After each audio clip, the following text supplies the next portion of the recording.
Ladies love the skin. Ow. Bring it a little bit closer. The good skin, that is. That's why having a proper skincare routine is very important, and you need to feel it to each. The process is so easy, just 4 steps. You got your daily face wash. That's gonna clean your face up nice and right. You got your exfoliator scrub. That's gonna open up your pores. You got your AM moisturizer with the SPM 20, which is gonna protect you from the sun. You also got your PM moisturizer, which is gonna make sure your skin is protected throughout the night. Teej has tons of reviews from dedicated customers across the world.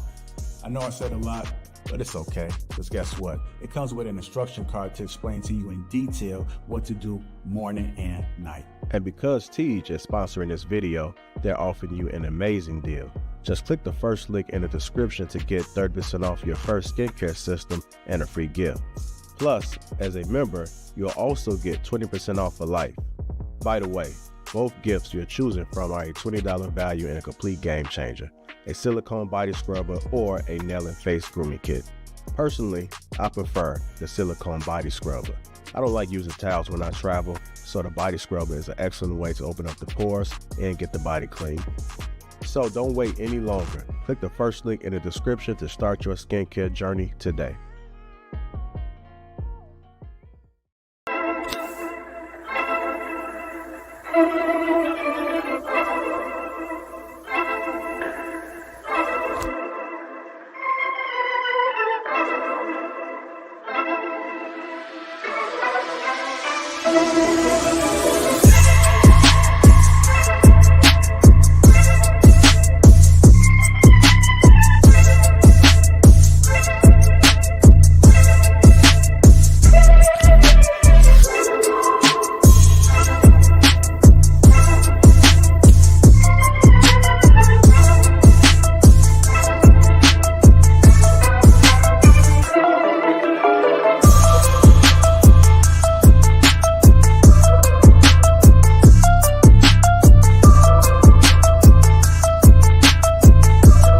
I thought it was funny, man. I ran across it today. I'm just curious if you guys be pillow talking with your ladies. If you're telling your guys that, oh no, it's between me and you, but then, you know, once you get with your lady, typically it's a wife, are you pillow talking? I'm just curious.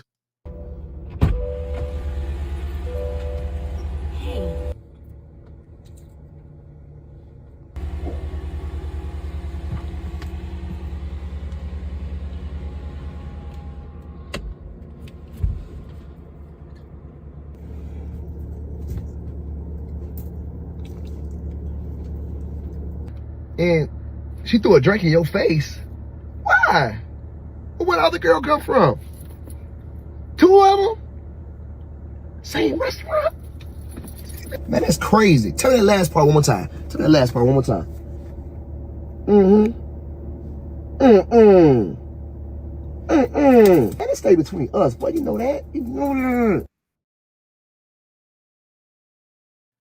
I just thought that was funny, man. I know it's a skit, but just real quick, man. Is this what really goes on behind the scenes? I mean, keep it real, fellas. This is a safe space.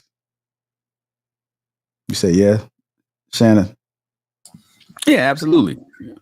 Brother, and anybody that say they don't is lying. Brother, typically it's on non-mission critical shit and things that won't have an impact whether she knows it or not. But what it does and why a lot of guys do it. Oh, and there's another reason why. It's 2 reasons why. One, the first one is why guys do it is because it's giving your woman a sense of inclusion to make her feel like she can like even the private things in your life you can share with her.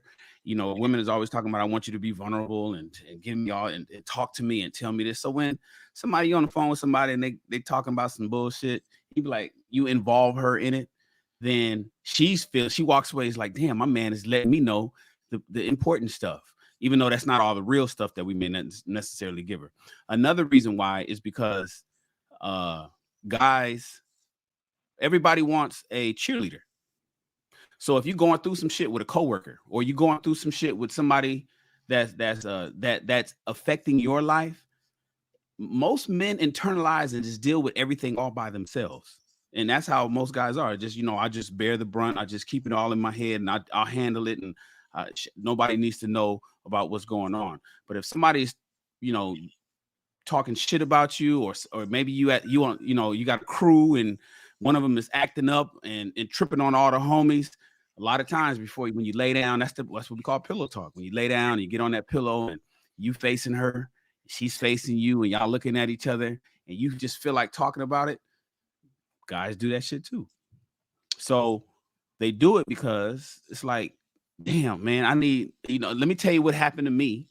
And what do you think about this? Even though her opinion may not necessarily sway how you handle some business in the future, you at least like to get to know what she thinks about it. This is where women say, I'd like you to at least hear me out, or I want you to at least come to me for counsel, or here's what I think you should do about this particular situation, because for sure your woman is going to come to you and tell you about all the stuff. One of the biggest things that women have done with me, stuff in her life. One of the biggest things that women have done to me is tell me, damn, I tell you everything about what goes on with me, and you don't ever tell me anything. And I'm sure some of you brothers can relate to that. It's like, damn, how come you know all about all of my friends, my cousin, you know about my family, you know about what my mom said, you know what my father said, you know how I was moving with my auntie when I went over to the family reunion or the funeral last year, and how they move and how they don't really like you. You know everything about your woman, and then your woman be like, damn, but you don't ever say anything or talk about your life. One, because women really don't give a shit about what the fuck we got going on. But sometimes when we do let them in, they like to listen to it. And we let them in just because we want them to know that, we'll spoon feed you just a little bit of information. So I know brothers do pillow talking. You can't say that you don't. I know I have. I ain't gonna front. Let me be the first to say I pillow talk on non-mission critical shit that is okay to let women know, but they think is important. But really, to us men, it ain't shit.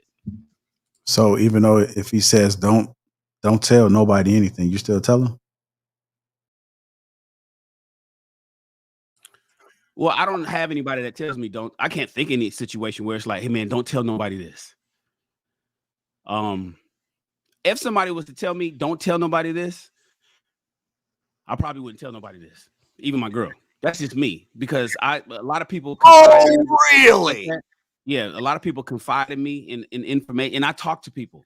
So I had 2 consultations just today. It was on the phone, and people will be talking about their marriages. So I get a lot of brothers that's been divorced like me and want to know how or is going through divorce like I had went through, and wants to know the next step and how to navigate that kind of stuff. I don't talk to my girl about those. She don't even know I have those conversations, because when she's around, I make sure I exit the space. So I jump in the car and go handle some business and have that phone call there. So if somebody wants to keep it confidential, I will. And the reason why is because I've had fights with women, and they use that shit against you later on in a fight. Don't know why they'll bring that. I have experience where I've experienced where, damn, if the moment I let you know or let you in on some shit, you will weaponize that information I've given you. And just I've learned, don't say shit at all on something that somebody else wants to keep confidential.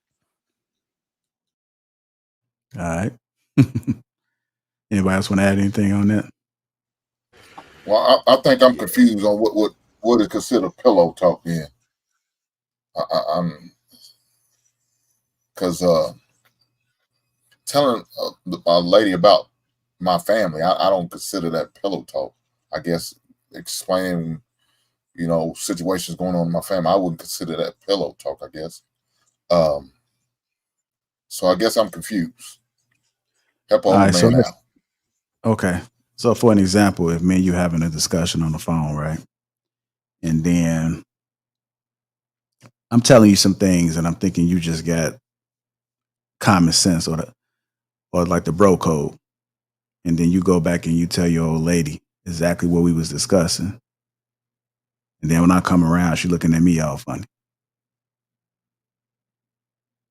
I've had situations where the woman is so included that when I call, I'm on speakerphone. Anytime somebody's on speakerphone, I let them know, hey, you're on speakerphone. I like to give them the common courtesy because you just never know what they're going to say, right?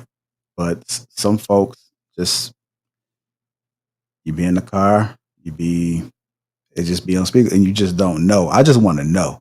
It's not that I'm going to say anything, right? But what if I just said something that I didn't want heard and I'm unaware that there's other people listening?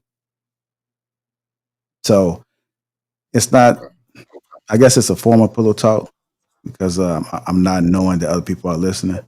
But usually it's when we sign off the conversation or the telephone call or in person that you go back and you just start disclosing everything. And it happens more often, right? Because I've been in a situation where you mention stuff and kind of vice versa. Some things I just may not mention at all.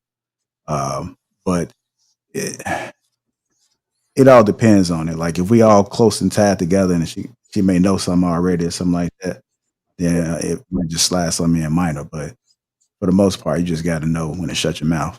And some people just don't have those that skill set. Okay. So now I get it. So if you got those type friends, then you need not answer the phone if you're in a car with your woman, especially if you got that Bluetooth connection and it goes through your speakers. Don't answer the phone. I don't answer the phone on certain friends because I know he about to talk. He about to say some shit that don't need to be talked about.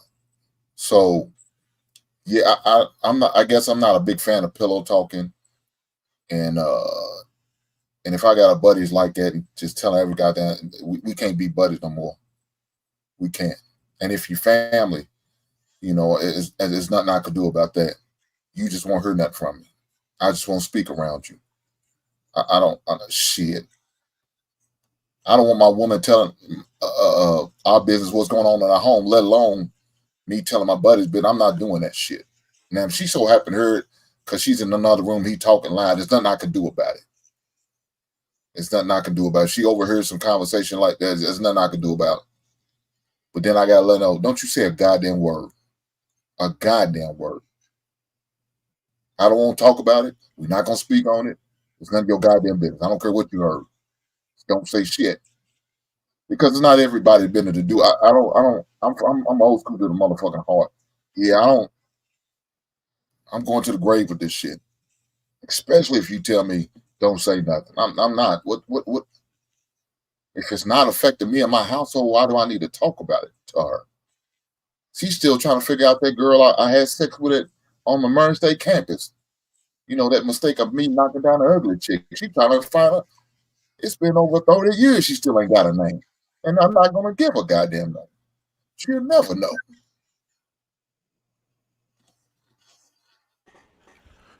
So check this out. I have a healthy fear of, like Shannon was saying, where sometimes a female, when she angry, she gonna burn the house down. So anything that I say, that part right there is in the back of my mind that could happen at any point. And you've definitely seen females who, yes, people have certainly once they just let it go, man. If a female begins to get you on that hate side, oh yeah, she gonna get you, man. She gonna tell all your friends everything she know about them. It gets ugly. I've seen it happen to people. It is so embarrassing. I've seen it happen publicly. I'm talking about embarrassing, man. Where you're like, damn, he wasn't even supposed to know about none of that. So as far as like opinions and stuff like that, like let's say if I find something about somebody on my own that they might have been deceitful about, sometimes that second opinion is pretty valuable because females have intuition. Sometimes it's on point, and that second opinion is cool. But if it's something in confidence that somebody tells me, man, that shit gonna die with me. It is what it is. I don't care. I'm not talking to her or nobody else about the matter. That's just how I feel about it because you never know. Just out of respect, not even so much about being scared of her, but just out of respect because I know how I feel about certain things that I tell people in confidence, and I damn sure don't want to repeat it.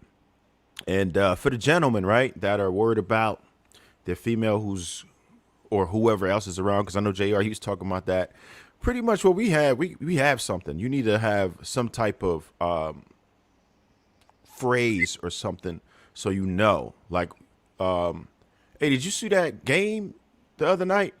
And if you say that, all your homies supposed to know what to answer. So like if it's somebody around you, then you'd be like, no, I ain't see that, or I ain't see that game. Or yeah, we saw it, and everybody should know what you're talking about. So then you don't have to sound suspicious. Because sometimes people phone receiver be so damn loud, and they'll be like, "Oh, is somebody around you? Can anybody hear you?" And you're like, "Oh shit, wait, what?"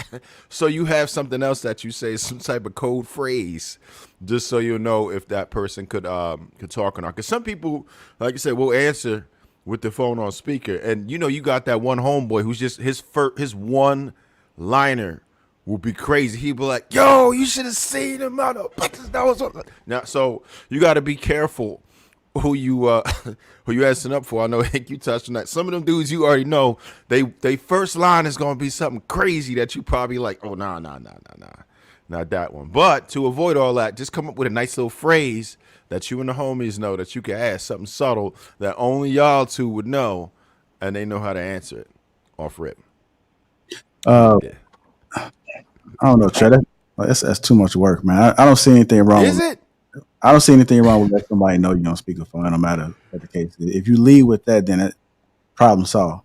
As soon as you say, Yeah, hey, but then what about that person? What about that person that's sitting next to you? Like, well, damn, what was they going? You know what I'm saying? Like, no, I mean that's what would they say? What yeah, would they say if they yeah, didn't but that's if they common didn't know they was on speakerphone? yeah, but that's common Say courtesy. again? So, like I just said, that's common courtesy. So if your wife or your lady was to call, you say the same thing. Hey, just so you know you're on speakerphone, or just so you know I got you in the car. Okay, I got you. I'll try to avoid that anyway, because you never know, man. Like I know I'm conscious of it, but I don't really trust anybody else to be conscious of what they should and shouldn't say around other individuals. I normally rock a Bluetooth anyway, just to avoid all that. I don't trust. Anytime I go in my car, I turn my Bluetooth phone abilities off, just so that never ever happens by mistake. Never. So I use my Bluetooth that's in my ear, and I could be hugging you, and somebody could say something in my ear, and you're not gonna hear it. I just feel more comfortable that way, just to keep things private. But you know, All right. JR, I ain't answering that goddamn phone, man. JR, maybe you ain't got that friend that the first 2-3 words is God damn that motherfucker Yeah. telling that Hey, damn thing. I used to be that friend. I used to be that friend. I call like, "Hey Joe, I got 2 bad ones in the room right now. Where you at? Hold on, I'm gonna call you back." I'm like, "Oh shit, this nigga had me on speakerphone." I already know what that was. But shit, when it comes to it, so I agree with Trev and Shan.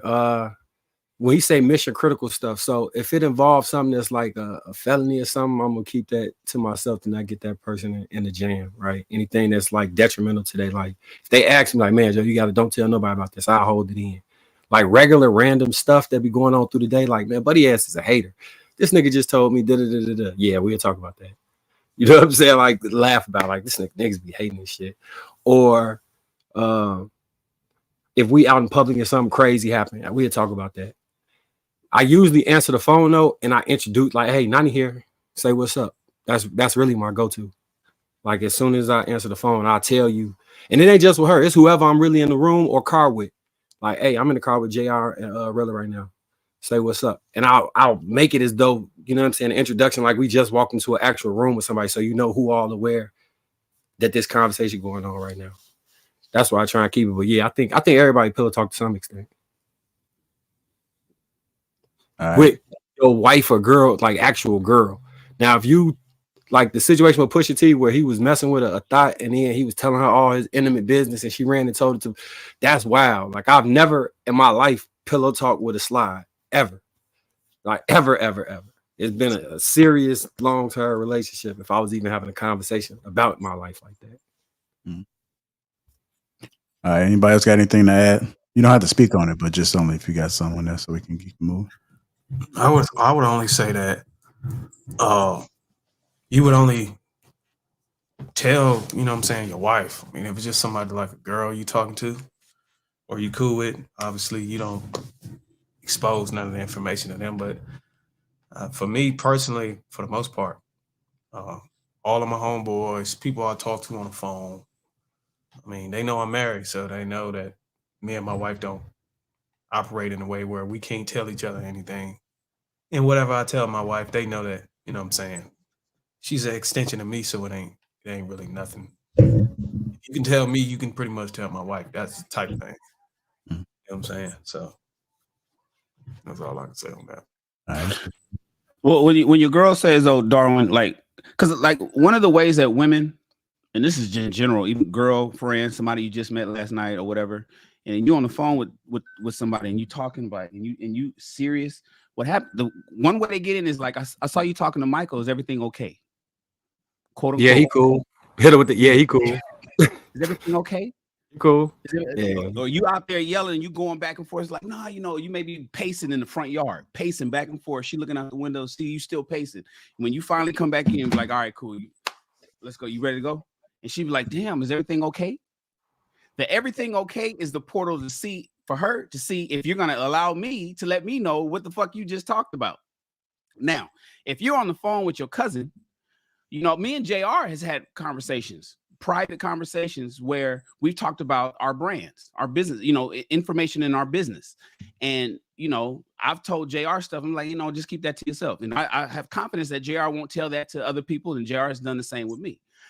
And if somebody I'm with has like heard me talking or see me in the kitchen for a while and I'm on the phone with JR and then I hang up and they be like, is everything okay? I'm like, yeah. Just, now how do you respond to that? Now, if JR says, don't let nobody know, to me, it's, don't worry about it. Because if something happens between me and her and she connects with somebody that me and JR was talking about, then that's how the cat got out the bag. So the best answer is to not even say anything to anybody.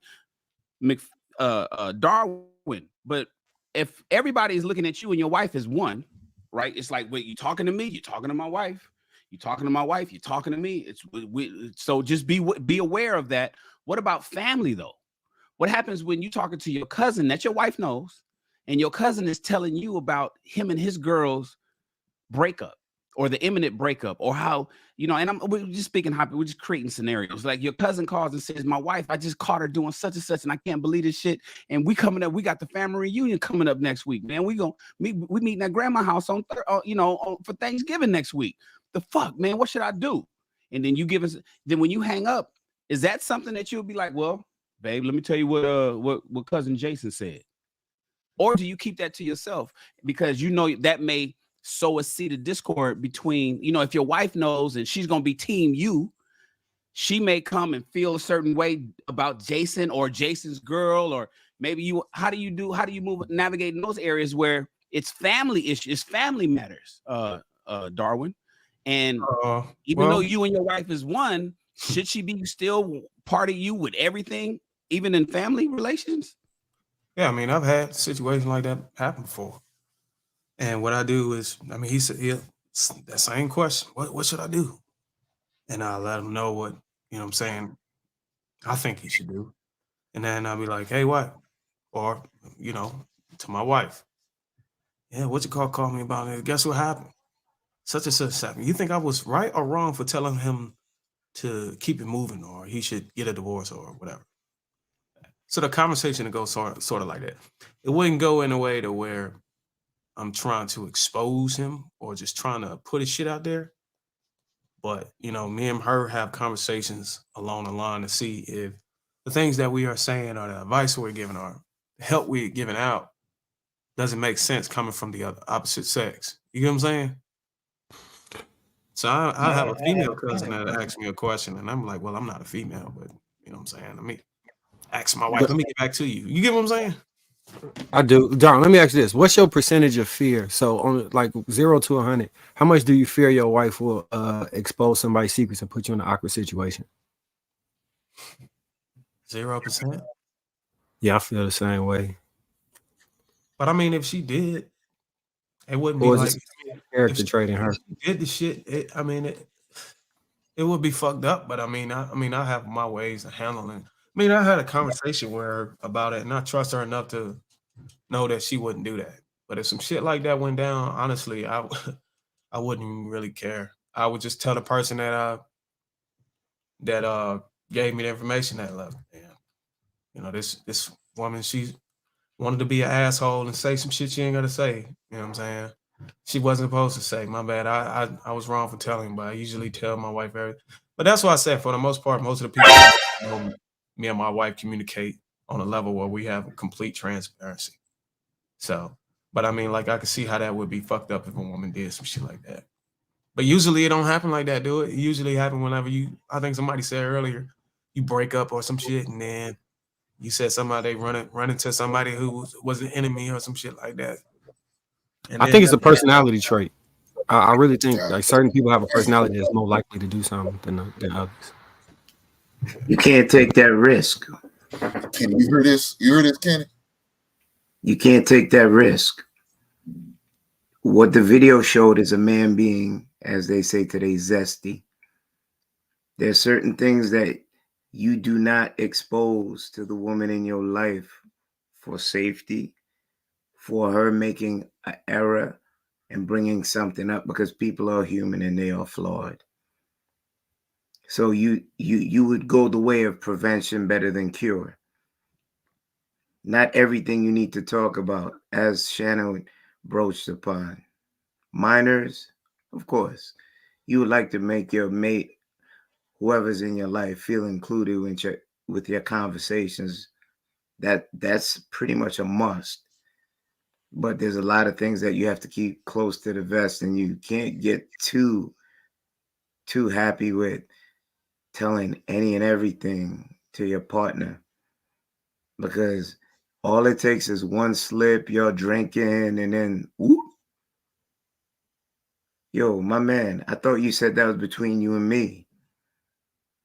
And that could wreck a whole friendship, wreck a business, etc. It can go downhill, domino effect. Not everything your partner is supposed to know. And the percentages of things that you tell her, make sure it's mild. When your man says, yo, keep it between you and me, it should stay that way. Because that really is a reflection of you and your loyalty or who you show to your man. That's my take on it. Yeah, but the thing about you not being a man of your word, though, you a goddamn hypocrite. Man said keep it yourself, and now she knows.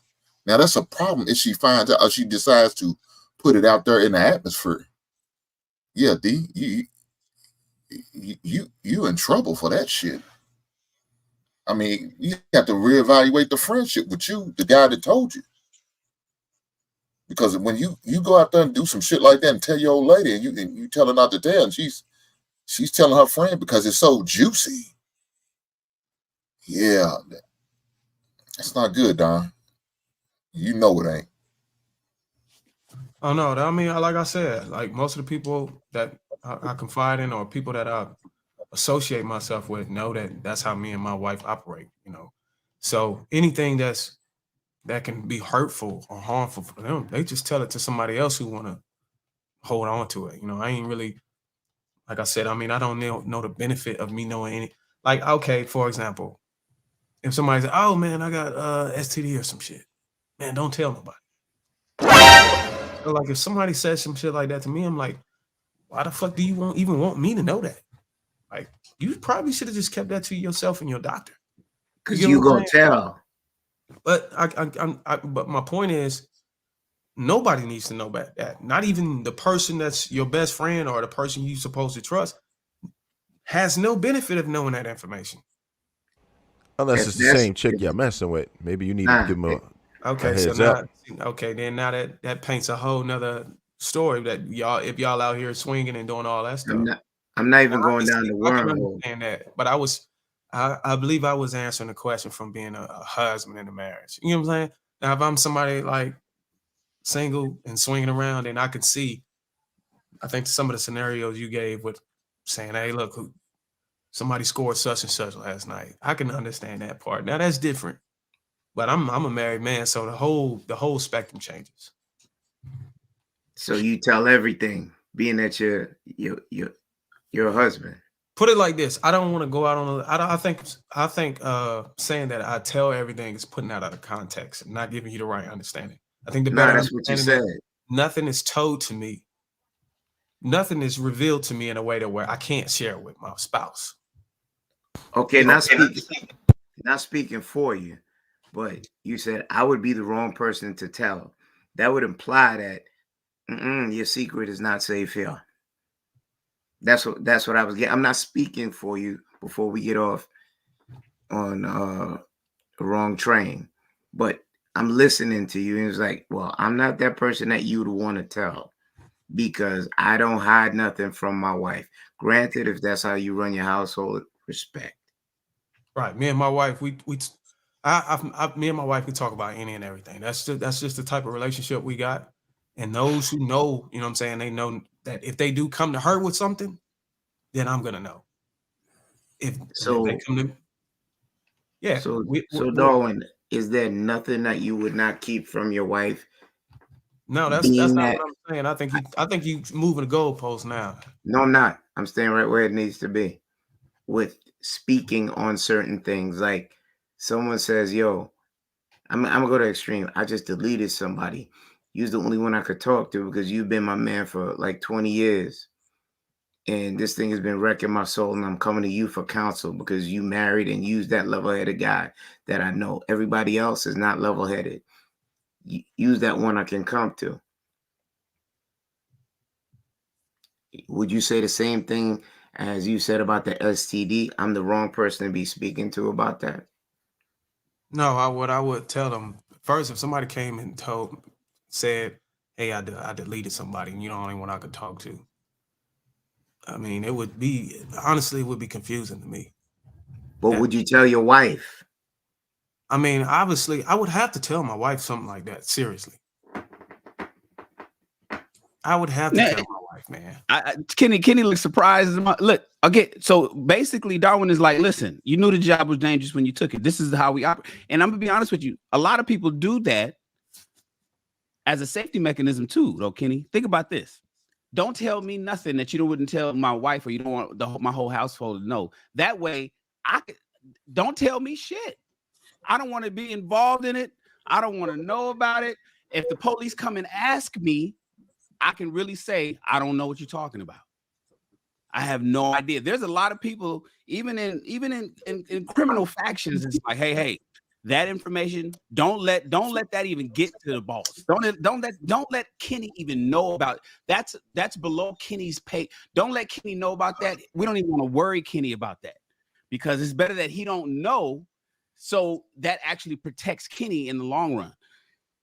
So some people, like Darwin, is moving. It's like, hey man, you know this is how it is over here. You knew the job was dangerous when it took it. So if you call me to let me know that you got herpes and you don't know what to do, know that the information that I give you is going to come from my household, not just me, but it's going to come from my household. My wife may know something about a doctor or a prescription or something that I don't know, and I may hit you back with some more information.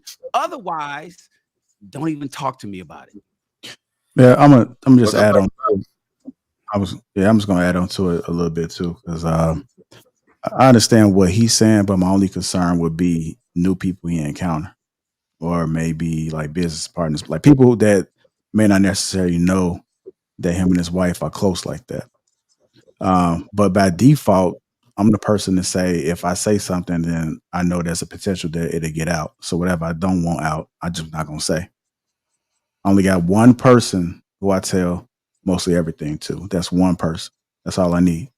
I don't need to be sitting here running around telling everybody X, Y. If I say something, it's because I don't give a damn if it goes to somebody else.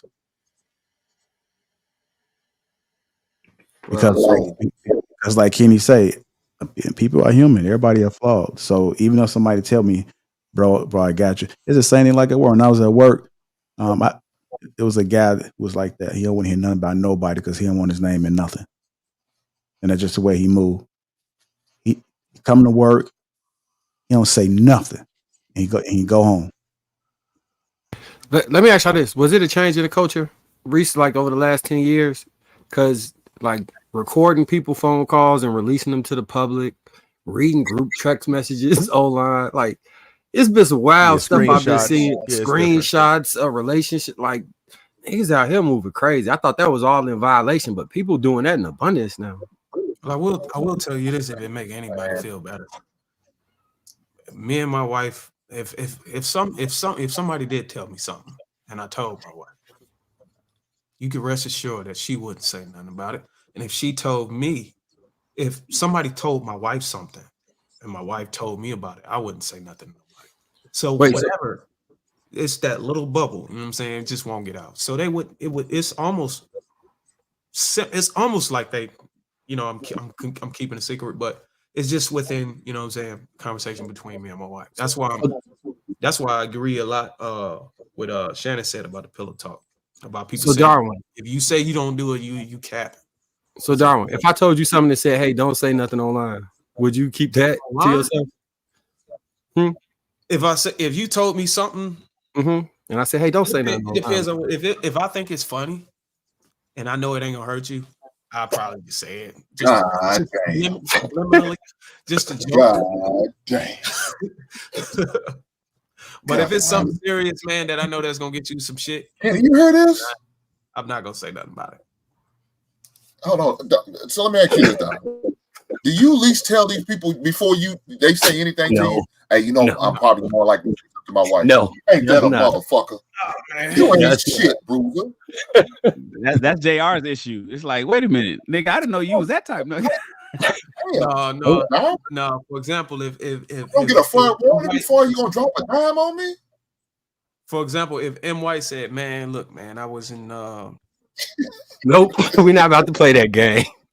I don't know what he about to say, but I know how he do. So use somebody else. Do not use me. All right, let's use Trav then. Let's say if Trav I thought they ran you out of here for a second. Y'all can use me though, good. If Trav said, "Hey, man, I went to Bangkok over the weekend, man. I got really fucking drunk, dude." Yeah, pause. And I got really drunk, man, and I was kissing this girl, man. She went back to the hotel room, and once I got to hold her and got close to her, I felt her heart on. So I had to run out of that bitch. Man, I almost made a serious mistake, dude. But don't tell nobody. I'm telling that shit, yo. I'm telling. I'm telling like a motherfucker. Hey, yo. I'm gonna just say, I knew that's where that was going as soon as you mentioned that particular town, which I won't mention again. Listen, nah, man. First off, you just because you know I told you that would never happen to me, like because I'll pay attention to the signs that happen to me, but yeah, man, that was crazy. You was out like online, damn, yo, that devastating. Yeah, I'd be worried about that, man. That ain't no joke. That is like serious. That something like that. Oh man, so, you know the violation. Like first off, if that happened, it's going to be a legal matter because which it would never happen. If it did happen, it's going to be a legal matter because it's very likely that I'm avoiding a crazy charge that I would have probably acquired. You gave that joke out because you know that's a severe situation which has some severe penalties. So I would be scared as hell if you ever said something about it. I'd be scared as hell. Yeah. I think what Darwin is saying is he's going I think he's going a step further in saying he's questioning, why are you talking to me about that? Like, what is it that you would tell me that you met a girly boy in Bangkok? Why do you feel comfortable talking to me about it and thinking that it's going to just land right here it's going to end right here in this conversation? And anybody that is daft enough to talk to him about it should probably be exposed. I think that's what Darwin is saying. Like, if you're talking to me about that shit, it just makes no sense to share stupid. That's just so stupid to share information like that. For like, I could see if I was an attorney or a counselor or a therapist he was talking to, then that's different. But why do I need to know that? Like, that shit does not do nothing for me or you. Life be life. I get that sometimes. And when you get a lot of us don't see therapy. Something like that is funny. It's funny. It's probably sickening, but it's funny at the same time. And something like that, 10 years, 15 years from now, you're gonna be like, you know what, man? I gotta tell y'all some shit that happened to me. You're gonna be old and a little bit mature. and be accepting that maybe you done had some scares or you done took some L's. And you probably gonna just tell that shit yourself, bro. Let me ask y'all this. Is there such thing as like a content creator's ethics where like, all right, so all us be on stage talking and we kind of be like, if is that not a thing that people violating or it does not exist to y'all? COE. Covered Content COE. over everything. That's crazy. Hold on, what did he say? What you say? Content over everything. That's COE. crazy. No, there's no unwritten creed that that content creators have, where once you get into this space and you get your microphone, then here's your oath. Nah, niggas you just got to be careful what you talk about to whoever you talk about it with, and then but then you also this is why one person is popular versus why another person isn't. Why do people rock with the Lapeef Network and JR versus others? Well, I can trust in JR about certain things that I can't trust with other motherfuckers. I just can't do it. It's just not gonna happen. So but an unwritten one, and it's almost like if you violate that, then all the other content creators is gonna look at them like, damn, how you do that? You part of the Jedi. How you gonna break the council's rules? Number 45. It's like, nah. We don't have that.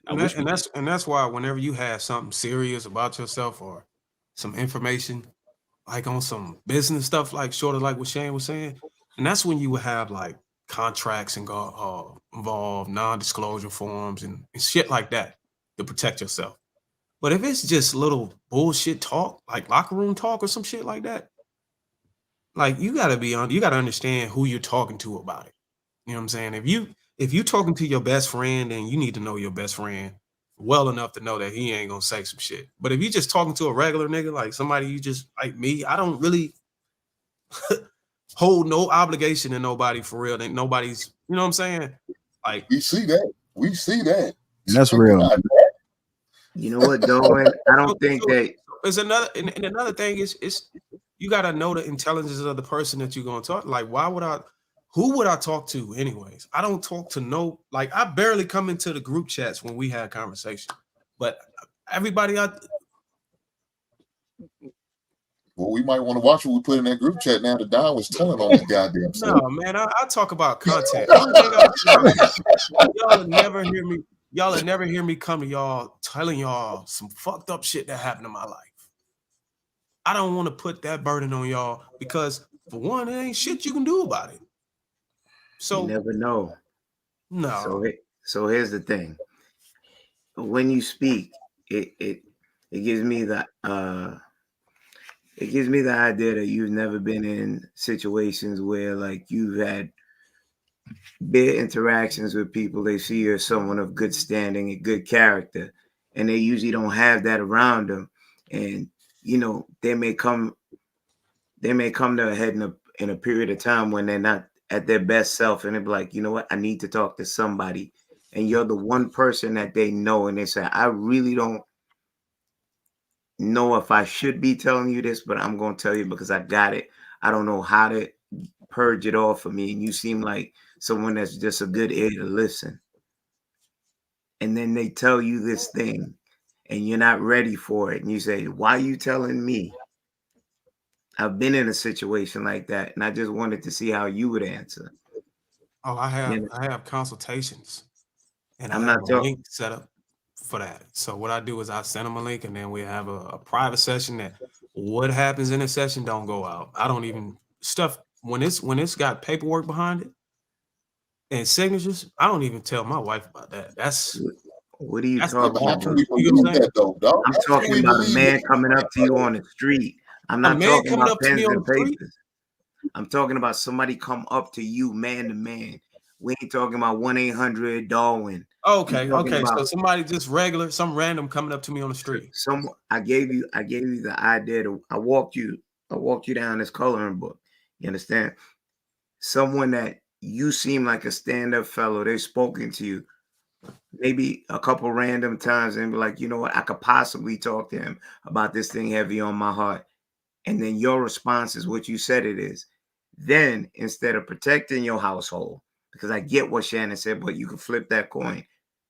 Wow, this man just put something on me that I gotta mitigate the situation quickly and not let my wife or anyone else in my family hear what transpired here.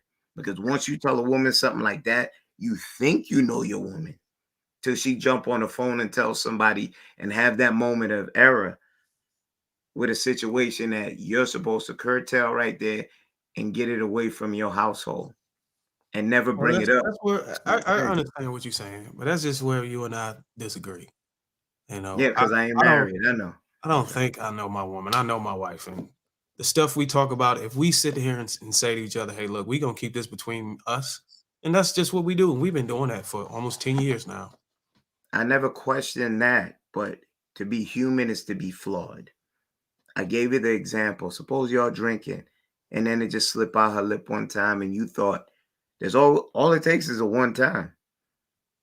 Yeah, but here's the difference between me and probably the rest of the world. Probably the way this conversation is going. There is nobody else that I can talk to. Like I got brothers, friends, cousins that I can't talk to about it. Like for example, the guy you said would just come up to me and tell me. I can't talk to them about this kind of stuff. You know, the only person I can talk to is my wife, for real, about shit like that. So if I don't talk to her, then I don't have no one to talk to for real. You get what I'm saying? And I like it like that. I like it like that. I like to be able to. You don't have have another these man conversations with my in wife. your life that you can speak to on this shit and that will hold it to the chest? All right, we got to start the transition, y'all. You, Right, my bad. no, I don't told. Listen, I don't been down that road where I don't told brother stuff and they don't told other brothers, other motherfuckers that don't even matter shit. So Well, what I shit, you do is shouldn't get offended because you do the same goddamn thing. no, I clearly said I talked to my wife about it. What do you think you're doing? They might feel like they can confidently talk to their buddies. You're doing no different than they're doing. That ain't how we. It's just the opposite sex, brother. That ain't how we operate.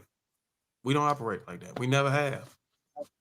I mean, it's hard to believe, but it's just some people just have it to where that's the code between them. That's the code between me and my wife. We don't break that. Right on. I know we got transition. My fault. No, you all good. You all good. I know you spent a little time on here. You guys just tuning in. Welcome to King Talk. Let's make sure we go ahead and share the stream, man. We're about to get ready to start cooking right now. Also, make sure you hit that like button and subscribe. There, a super chat came through. Harrison Davis says salute with the $5. Appreciate you, sir. We're gonna go ahead and get into it. So I got a series of videos. I know we spent a lot of time on the first one, so everybody don't have to speak on everything. So if I don't go to you, I'm not trying to skip anybody, but if you got something to add, then just add on to it. What I'm thinking about doing, just so I can get through these videos, is after every 3 people say something, then I'm gonna go ahead and introduce another video. It's all along the same things, but I just want to make sure we can move through this and get everything in because I had the show planned that way. Y'all cool with that? All right. The first thing, so these 2 gentlemen was having a discussion, and they was talking about the male identity crisis, and they had a lot of subjects broken up, and one of the first things that I pulled from it was the factors affecting men. So I'm gonna go ahead and cue this up, and then we're gonna go ahead and talk a little bit about it. So it's at the 5:43 mark. Plates that have led us to this situation that we find ourselves in. So just to make the point around accessibility, I don't know the numbers in Stanford, but when I applied to UCLA in 1982, the acceptance rate was 76%, and it cost $1,200 a year. And I had to apply twice, and I got in. The acceptance rate this year will be 9%, and it's $34,000. So it's just inaccessible to anyone who's not remarkable or rich. So how did we get here? I think there's been a variety of things, a confluence of factors that have all collided around young men. One, there's just a lack of empathy. People see it as a zero-sum game where if you feel empathy for men, it must mean that you are anti-women. And so there's a lack of empathy and what I call zero-sum gaming it. You know, civil rights didn't hurt white people. It helped them. Gay marriage doesn't hurt heteronormative marriage. It enhances it. So to talk about empathy for young men is in no way and should in no way be seen as anti-women. I think the group that wants more viable young men first and foremost, mothers. That's who I hear from the most, who see what's going on with their daughters and the difference between their daughters and their sons, and also women. Women are, I think, ready for more economically and emotionally viable young men. Women are dating older and older because they're having trouble finding what they would perceive as viable young men. So a few things. One, just biological. Men's prefrontal cortex matures later. They just don't have the same executive function or adult in the room. They're less mature, literally less mature. Two, we have an education system that is biased against them. If you talk about the behaviors we reward in school, you're essentially going to describe a girl. Be organized, be a pleaser, sit still. You also have an education industrial complex. 92% of kindergarten teachers are women. There's more female per capita fighter pilots than male kindergarten teachers. It's about 70, 80% K through 6 and about 60, 70% in high school. And naturally, you're going to empathize with a little version of you.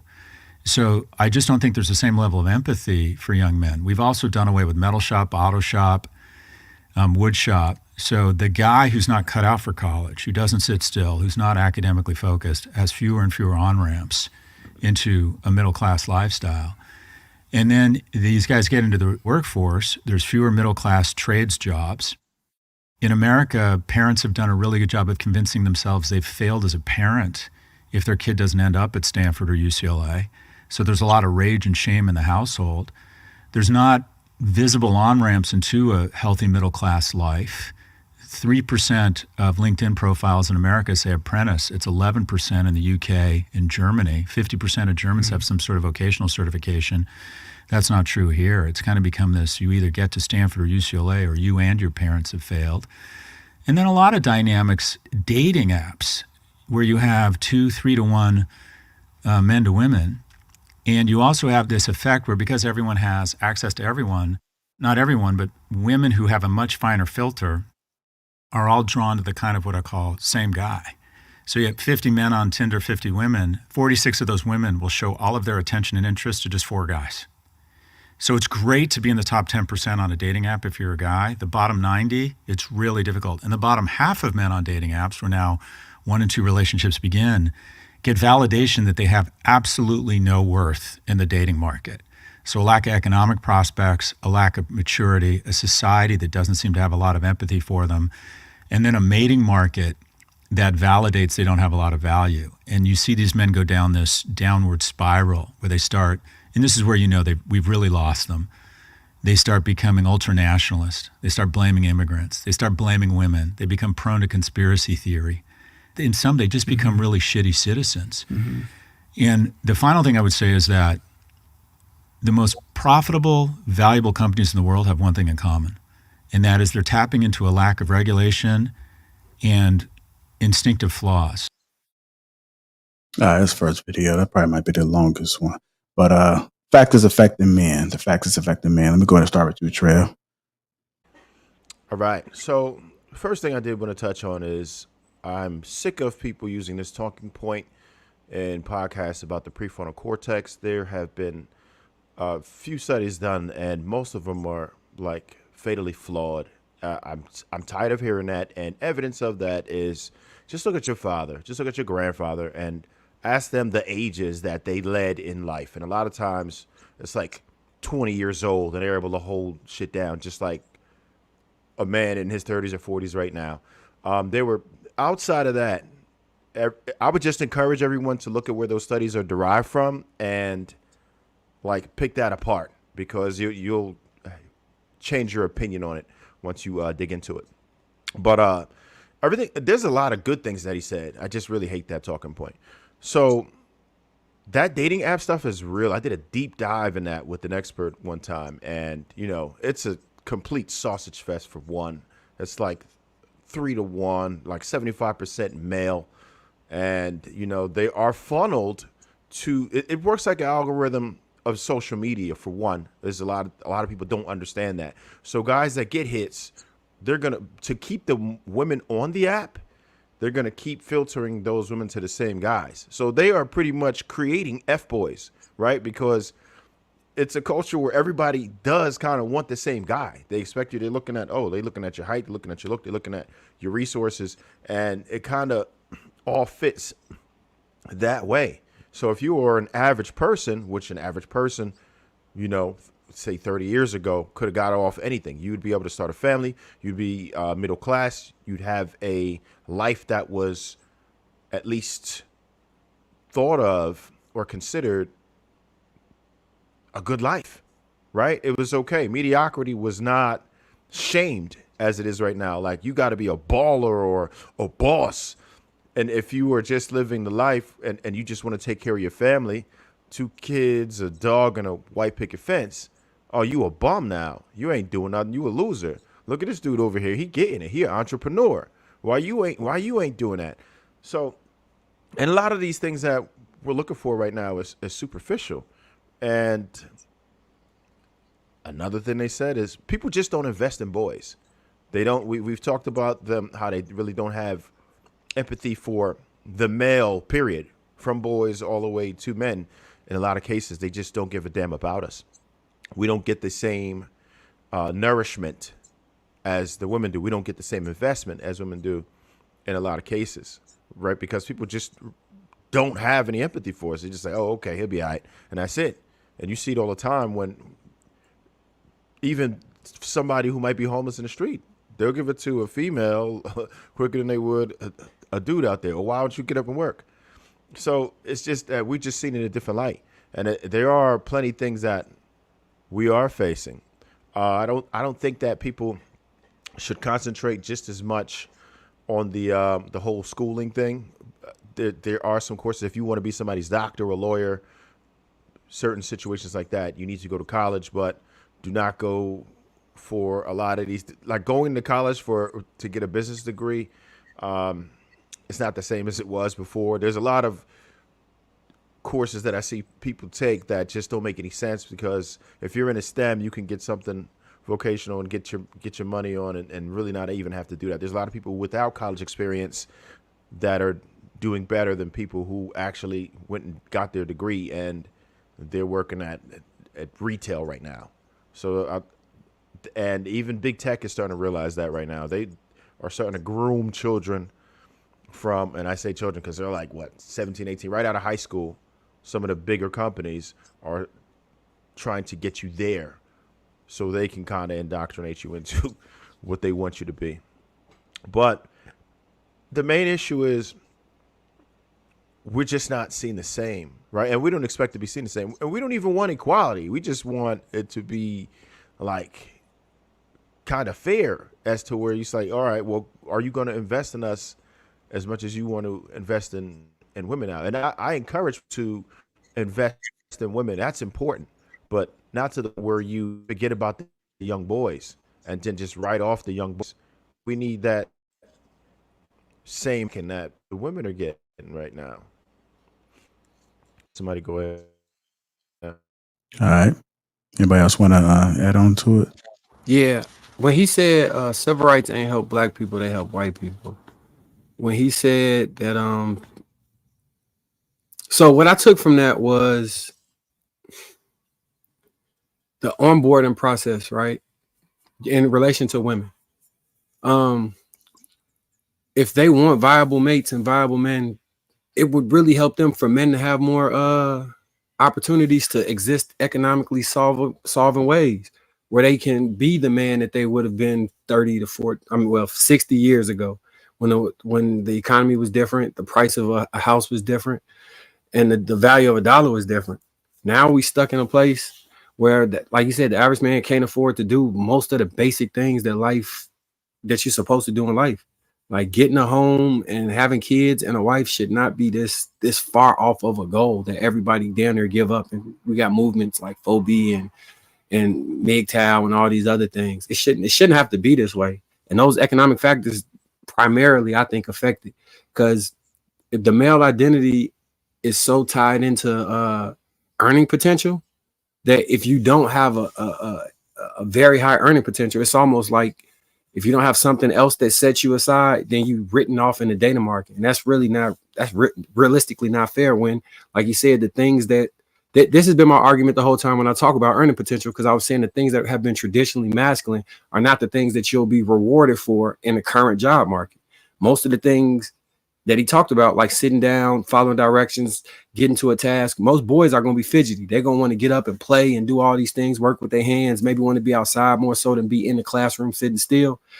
And if the way to get to the biggest bag is to sit still, you're incentivizing it for women. It's almost impossible for these young men, unless they get on Ritalin, Adderall or something, to sit the still that you need them to in bulk to get to the position that men would need to be in to be high earning. So yeah, it's hurting women in that way, and it's ultimately hurting everybody. All right, we play a promoted video and get some other guys involved. I got you. I'm not ignoring anybody, but I just want to make sure I get through these clips. 11:51. Reasonable facsimile of life that these companies prey on. That's a pretty dire portrait of the current state of affairs, the eradication of opportunity, the lack of adequate on-ramps to higher education, and the confluence of all these technologies that are conspiring to capture the attention of the young male and channel it in unhealthy ways is going to leave that individual not just depressed, but angry and looking for an outlet for that anger. Well, there's an upside. If you're in the top 10%, life's never been better. We're in a Hunger Games economy. The winner leads a remarkable life, and everybody else dies a slow death. If you have your shit together as a young man and you have the discipline to get the right certification, the graduates in my class at Stern, I teach the MBA, their average salary is $212,000. They go on a dating app, they're going to get a ton of attention. Their opportunities have never been more exceptional. Their vacations, their ability to take care of their parents at a young age, their economic opportunity, their chance to make millions is within reach by the time they're 30. Those opportunities did not exist for our parents. So it's become sort of a winner-take-most environment. Mm-hmm. So it's great to be in the top 10%, but I can prove to all of us that 90% of our sons are not in the top 10%. And when you think about, it goes back to me, like, what is America supposed to be? And the reason I've got involved here, I was in that bottom 90, I was probably in that bottom 50. Is America about identifying the remarkable or identifying the children of rich people and turning them into billionaires? Is that what America is supposed to do? My view is America is about identifying or giving everyone in the bottom 90 a shot to be in the top 10%. That's how it was when I grew up. I was unremarkable. All right, we can go ahead and continue the conversation, though, but he did discuss the winner take most economy. All right, wants to go? Shan, Dara, one of y'all, Kenny P. Hank? Well, I will say it's interesting that Trev was talking about the prefrontal. They've been studying the prefrontal cortex or your frontal lobes for 50 years. Trev, you saying that's relatively new? I've seen studies on that way back from a long time ago. The talking point is new. The talking points are new. I was just saying that the talking points are new. All our talking points are new. I mean, hell, the high value man is a new talking point, even though it was introduced in the 80s with, Lifestyle of the Rich and Famous TV show.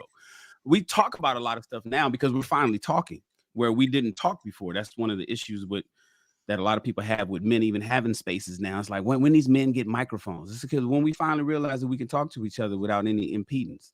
But even like when I was in college, I used to call it, I woke up, man. I was asleep, but then right around age 27 is when I woke up. And I don't know what happened. I don't know what clicked in my head, but that's when I realized that I started listening to talk radio. I didn't understand why my father would listen to talk radio whenever we rode in the car, but now I found myself listening to the news radio instead of listening to 92.3 The Beat and rocking to the latest soundtrack. I'm listening to, this is what happened when I was 27 years old, and I realized insurance was important and all these other kind of things. And some of you fellas, you probably remember when you woke up one day and realized that you were actually here. You wasn't just out partying and having fun. And a lot of your, executive supervisory functions started kicking in. That's the day I decided to have kids, Sharon. That day you talking about, that's the day I decided to have kids. Yeah. And I didn't know what to call it. I just remember talking about it. It was just like, damn, I remember when I woke up, man, I was 27 after I had sent those 50 computers to Ghana, made a whole bunch of money, and I realized I didn't want to just go fuck it off.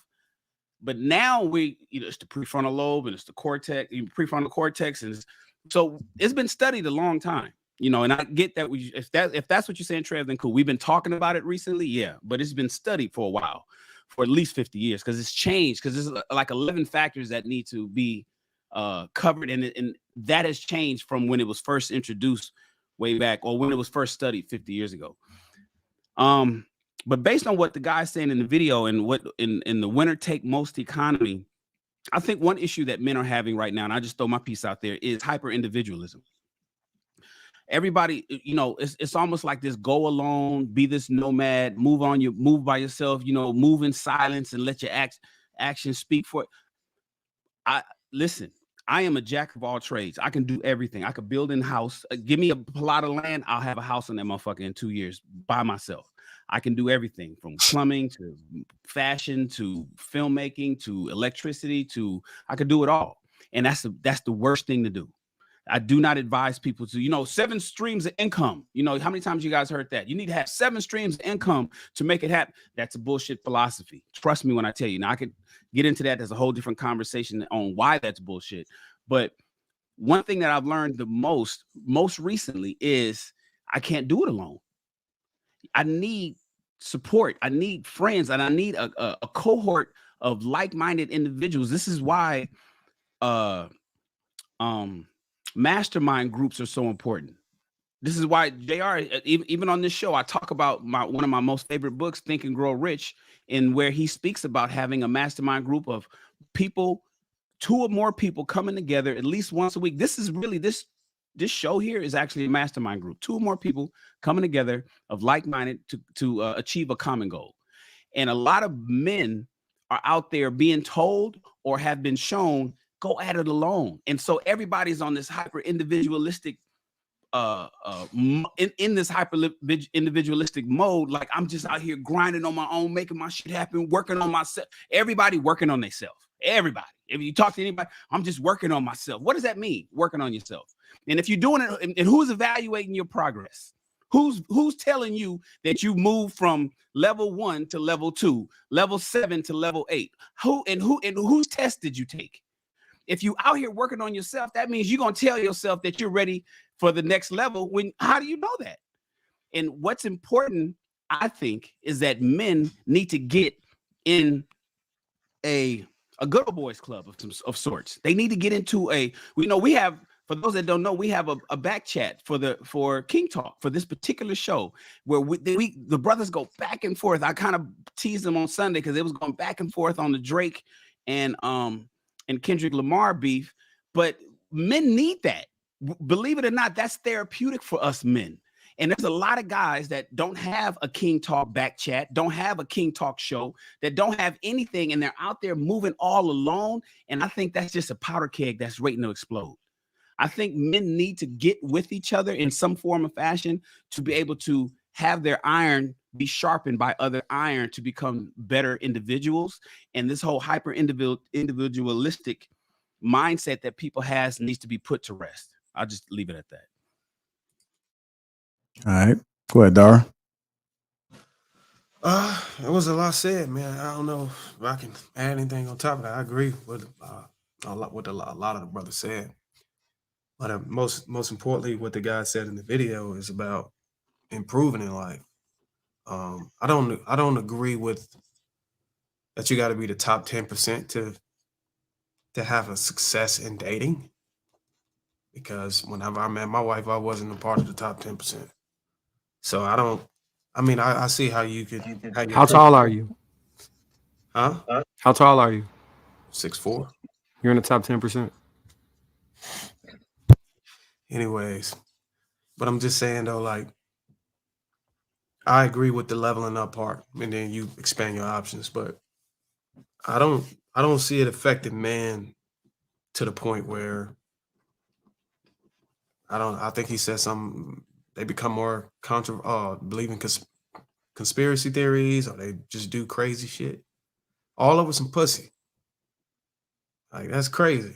Damn. I don't know, man. It's just really weird to me, man. Because I'm in a situation I'm in, and I maybe, like Kenneth said a while ago, talking from a certain position. But I don't know, man. I just feel like you could do it, man. You just gotta go do the work. And I feel like nowadays, as we progress in the world, is becoming even more evident that you can't get by bullshitting. You can't skate by like you used to do 20, 30 years ago because of the dynamics change, because of the positioning for women to be in an equal position or on an equal playing field, not all the way, but somehow. And the more the women get to the point where they're on the same level as far as socioeconomic status, it's going to become even more evident that you just can't come in half step. The game is the game, and it will chew you out and spit you out. There used to be a such thing as a player. People don't even say they a player no more because women are playing these motherfuckers too. So you just gotta play the game, man. That's all I can say. What's wrong, Kenny? Those men, it was a lot of hyperbole, a lot of jargon, a lot of big words, a lot of alphabet stew right there. The man that was speaking said he is a teacher and his students come out making over 200K. And he gives the dynamics of how the world would be their platter. And I would agree, because this goes back to one of our prior conversations as for high value men having the pick of the litter. But the extenuating circumstances as for winner take all, we're in a capitalist society, last I checked. Someone is always going to be rich, someone is always going to be poor. And you got to figure out where you want to be on that totem pole or that pecking order. He's speaking from a position where he's not really getting into the structure of how this country came to be and what is afforded to people of men like his skin. And I'm not using this as a crutch. Those things that's still out there that benefit them more so than benefit us percentage-wise. So when I hear all that jargon being passed to and fro, there's a lot of factors. We're not mentioning redlining, COINTELPRO, still in the Constitution. We're still considered 3/4 of, or what is it, 3/5 of a man. You know, there's still certain aspects within the landscape of this country that wasn't made for us. And we're still fighting. Nothing is stopping us, Darwin, as our back and forth said, from getting where you need to get. You just have to apply more and find something that'll be of benefit to your family so you can build generational wealth and not be in that gap by 2050 where 40% of jobs will be lost to automation. Let Because me ask you this, Kenny. I think it's a really good question. With the changes of, when feminism came in and women start being able to work and get jobs, fill jobs and employment on the same level as man. Almost, I don't know the percentages or the stats, but I know that we have to have a certain number of jobs so everybody could work. There was a point where men could only work jobs. You get what I'm saying? And women had to stay at home. Do you think with the dynamic change of women coming into the Department of Labor or Department of Work, whatever, did the level of jobs increase to compensate for the people that's coming in competing for positions? Or did it kind of like just stay? You get what I'm saying? more jobs were created. The umbrella of jobs, as we evolved as people, became more broad because of the technology that was being put forth. You And now you're understand? saying AI is starting to take back a lot of the positions. Okay, I'm not saying AI as yet, but there will be automation, as you see. Presently, it's chipping away step by step. Before you can go into McDonald's and you see at least 8 registers of young 18 to 21-year-olds that are making their money so that they can take care of themselves and do what young people do as for saving. Now you'll be lucky if you see 3 or 4 in some automated kiosks, which are now taking away jobs. Like in the supermarket, you used to have, at least the big ones I know, you have like 20 cashiers. Now you're able to swipe, and you're knocking down jobs. Where we're headed is a place from Dr. Carl Fry, I believe is the name, the article that I read. By 2050, they believe 40% of all jobs will go to automation. Then they're having discussions of some centralized money unit that will have to possibly be put in place so people can live. And Well, you're going, what I was getting at is, I think that what I'm starting to see, and maybe somebody else also see it, is that men are starting to find it challenging to have a fair playing ground or a playing field or competition for salaries or earnings, which okay, which I get what you're saying. yeah. We're still in Me Too time. You understand? We still have to to actually tuck our tail a lot of the times when we didn't have to in the past. We get the the film that we have to watch, Code of Conduct. Use your pronouns. The world is now different. The guy John that came in and worked with you last week now wishes to be called Jessica. Women, those same black women that was pushed into the workforce, that wanted to work, they were actually egged on by provocateurs that happen to be white women that wanted their agendas pushed. And look, not too long is Roe versus Wade being repealed. That was something that white women pushed, and they locked arms with black women until they got what they needed to. So where we're going with this is, like, it's a whole bunch of jargon. You understand? Winner take most. Yeah, we're in a capitalist society. That's the basic foundation of this country. There will always be those that have, and there will be have-nots. Well, it seems like it seems like man haven't figured out a way to get women or secure women without our earnings being on a competitive level. Because I would argue that 40, 50, or maybe 80 or 90 years ago, the guy that made an average salary could get women just like the top 10%. Because But women because are no now women, longer humble. well, I don't know if Women, it's a matter of humbled. I think it's a matter of, okay, I can too. So now that I can too, I want this. You get what I'm saying? so that plays in a part of humility. You understand? And you have provocateurs that push them in. Listen, I'm all for women being able to do things and progress, but it's, you have pro radicals that push a certain agenda that put battery in many women's back. Now they're trough to them that are lonely out there, feeling that they can fulfill the shoes of a man. This world was been built by men.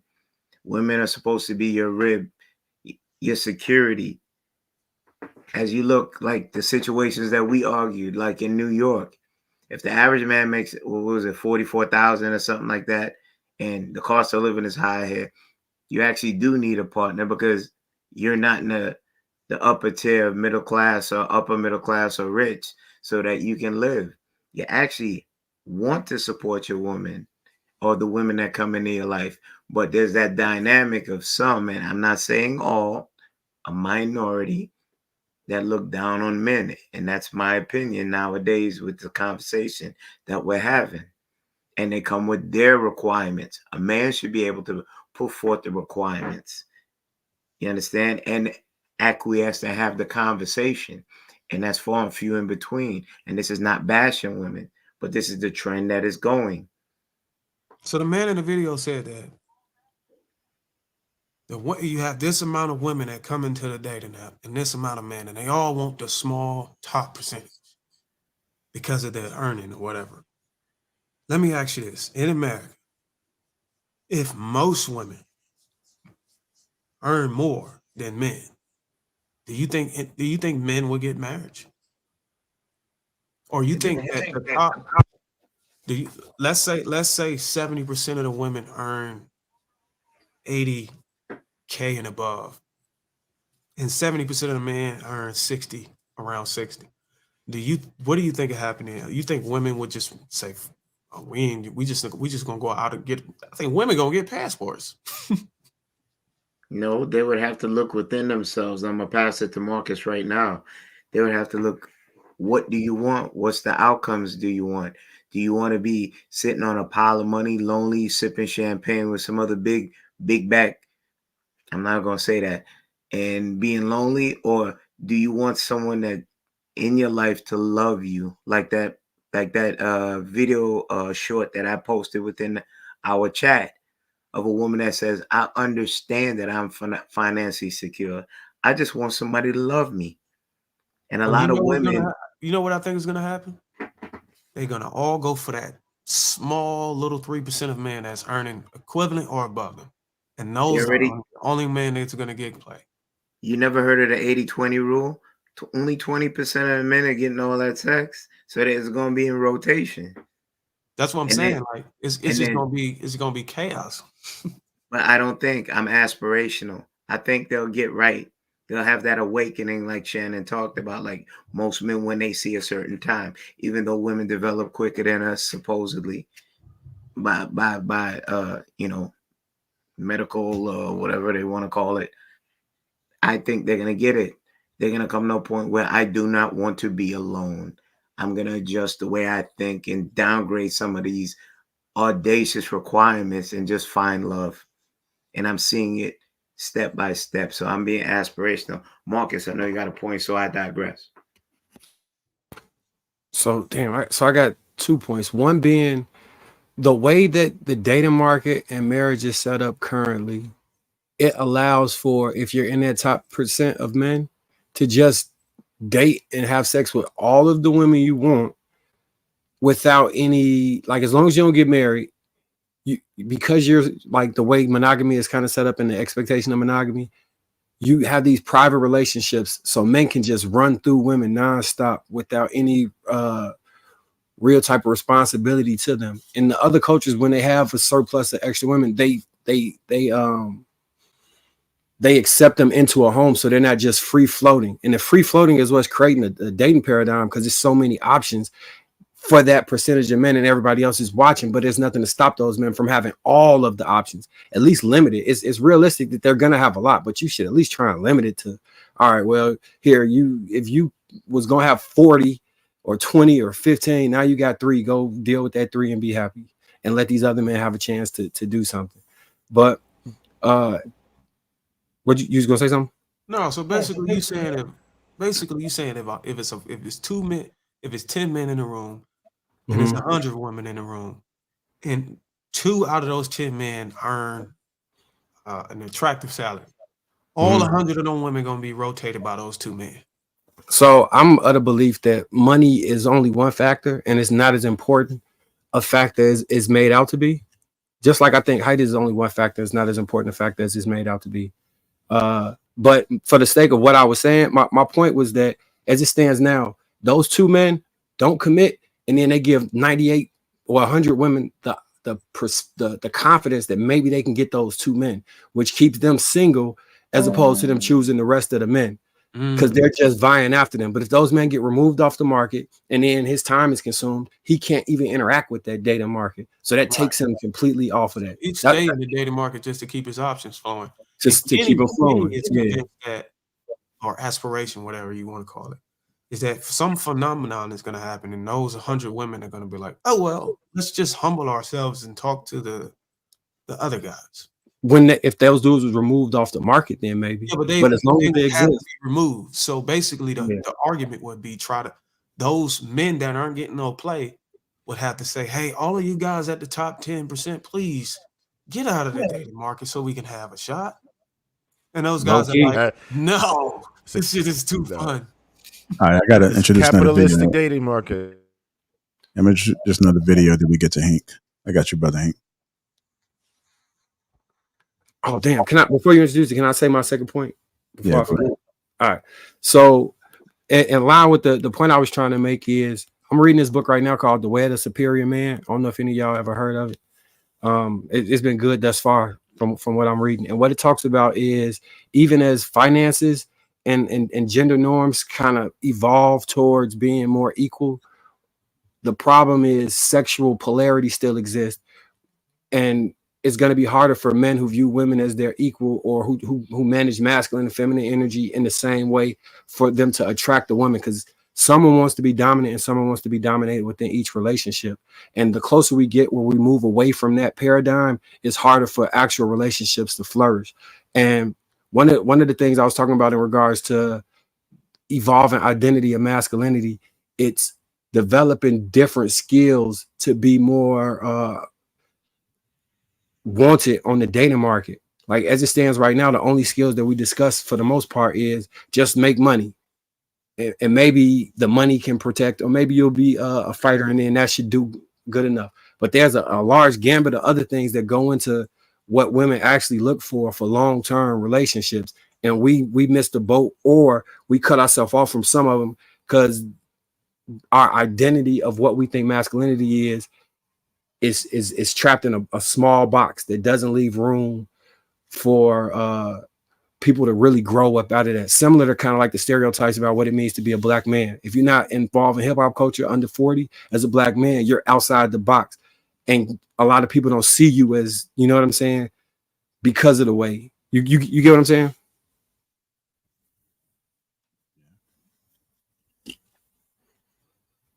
All right, let me go ahead and play a little bit of this video. So this was the importance of male role models. This is starting at the 16, 19. Don't get along, maybe don't even like each other, but it's a singular relationship. And, you know, I think a lot about the relationship, how powerful it was for me. And what was really wonderful about my mom, she had the foresight to get a lot of men involved in my life. Because if you look at the singular point of failure in a young man's life, it's when he loses a male role model. And it's interesting because we have the second most single parent homes in the world behind Sweden. And when we say single parent, 92% of the time, that means it's a single mother. And what's interesting is the data shows that the daughters of single mothers have the same outcomes, same college attendance, same income, same rates of self-harm. Boys, once they lose a male role model, immediately become dramatically more likely to be incarcerated, dramatically less likely to graduate from high school, dramatically more likely to suffer from addiction. What it ends up is that while boys are physically stronger, they're emotionally and mentally much weaker. Just because you say it's really important that a boy have a man involved in his life, that's in no way diminishing the superheroes that are single mothers. But I think we have to acknowledge that it is really important that men be involved. And that's the problem with schools now that don't have enough men, because there's an entire generation of young men that go through their lives until they're 25 with absolutely no men involved.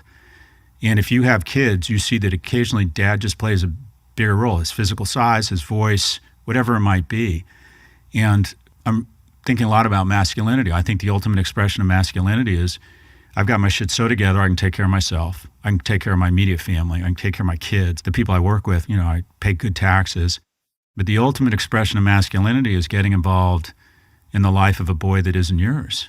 And unfortunately, Michael Jackson and Catholic Church have fucked it up for all of us and created this weird notion that if you're a guy your age and you're super successful, you might have love to give, and you might see a 15-year-old boy that could use your help, and it feels unnatural to get involved in his life.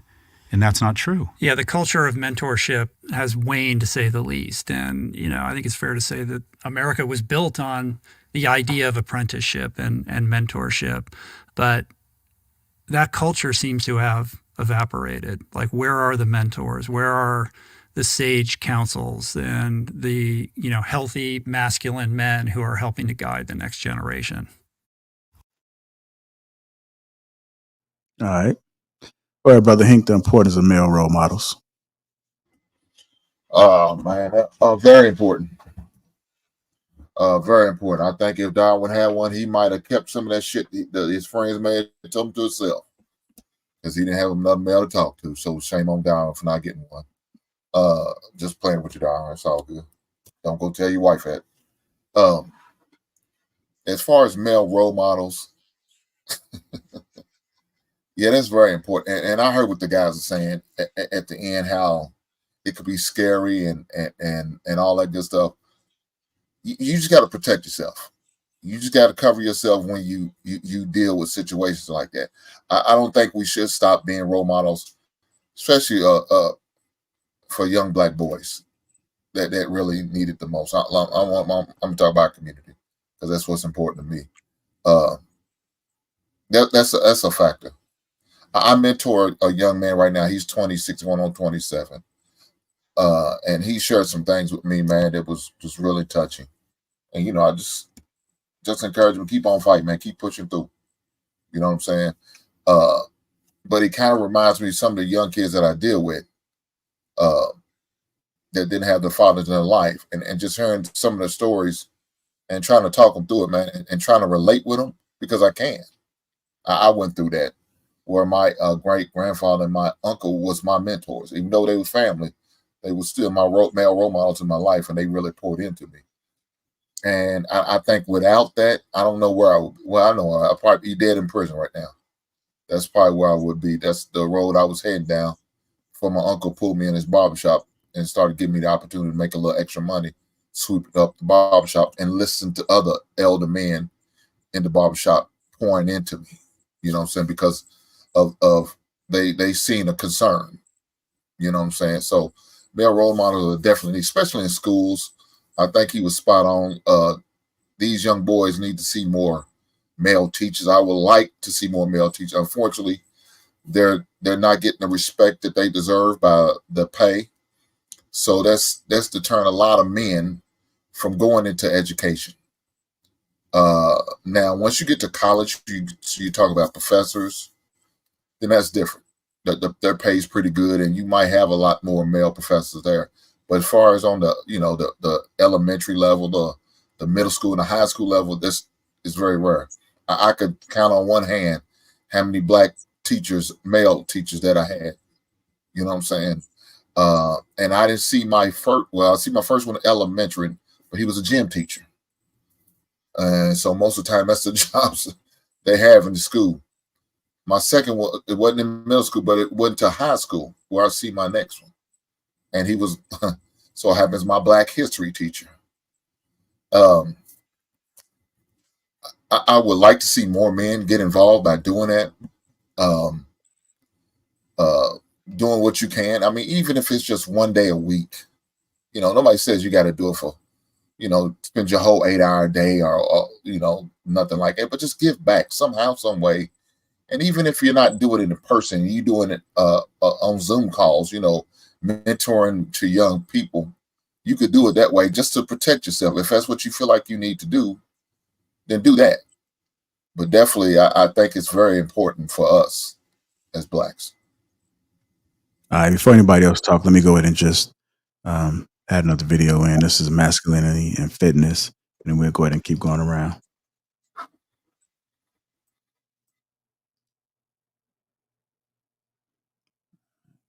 Set the 3550. You don't need a degree. But I would argue for the majority of the jobs, the professional track jobs, they still fetishize an elite college degree.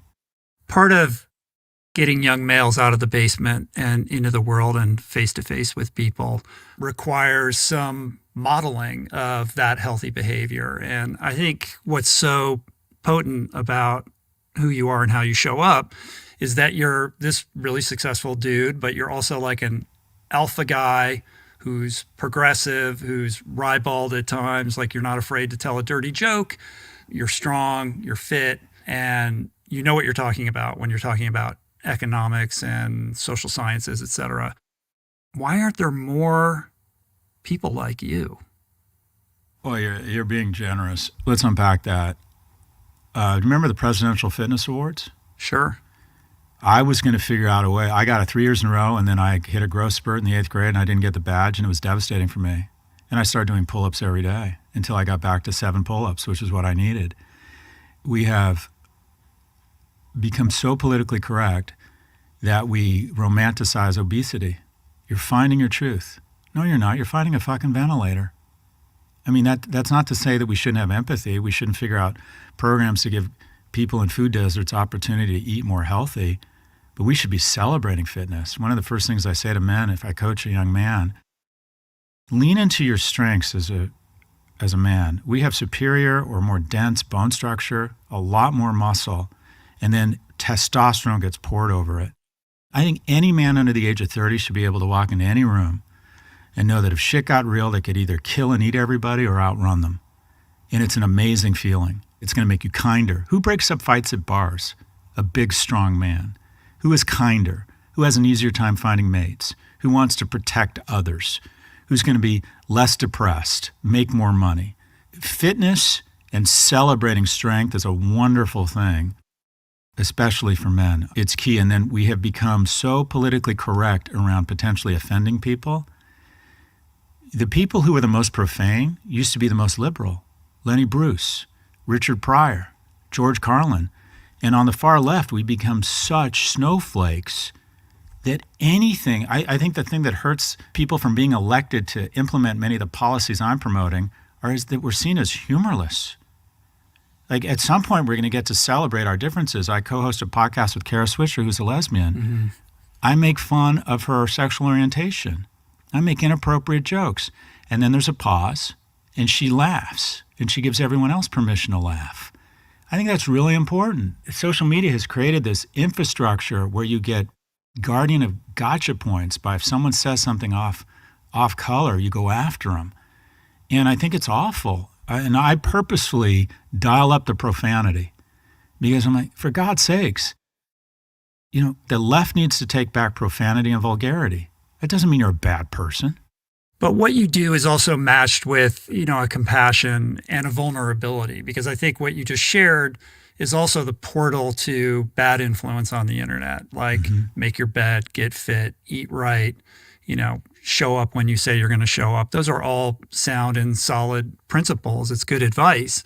But too often that, as you were sharing earlier, is sort of the beginning of a slide into a darker world. And those influencers seem to commandeer too large of a percentage of the internet and capture the minds and the fascination of these wayward young men who are in search of good influence and just take what's available, what's showing up when they're scrolling on their feed. Like, why is it that those are the voices that rise to the top, and a more grounded, kind of kinder, more conscientious approach that you model isn't, the one that's rising to the top? Or why aren't there more, more people who are talking about, the war?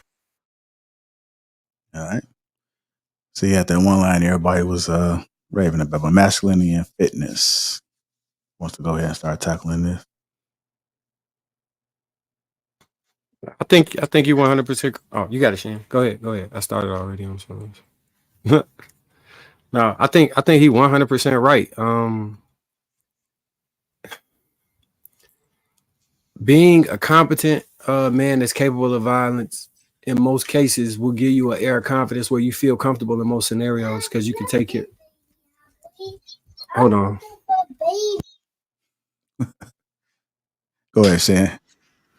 How he gonna blame Michael Jackson? I want to go back to something he said on the video before. He blamed Michael Jackson for the stigma on male mentorship. Anybody catch that part?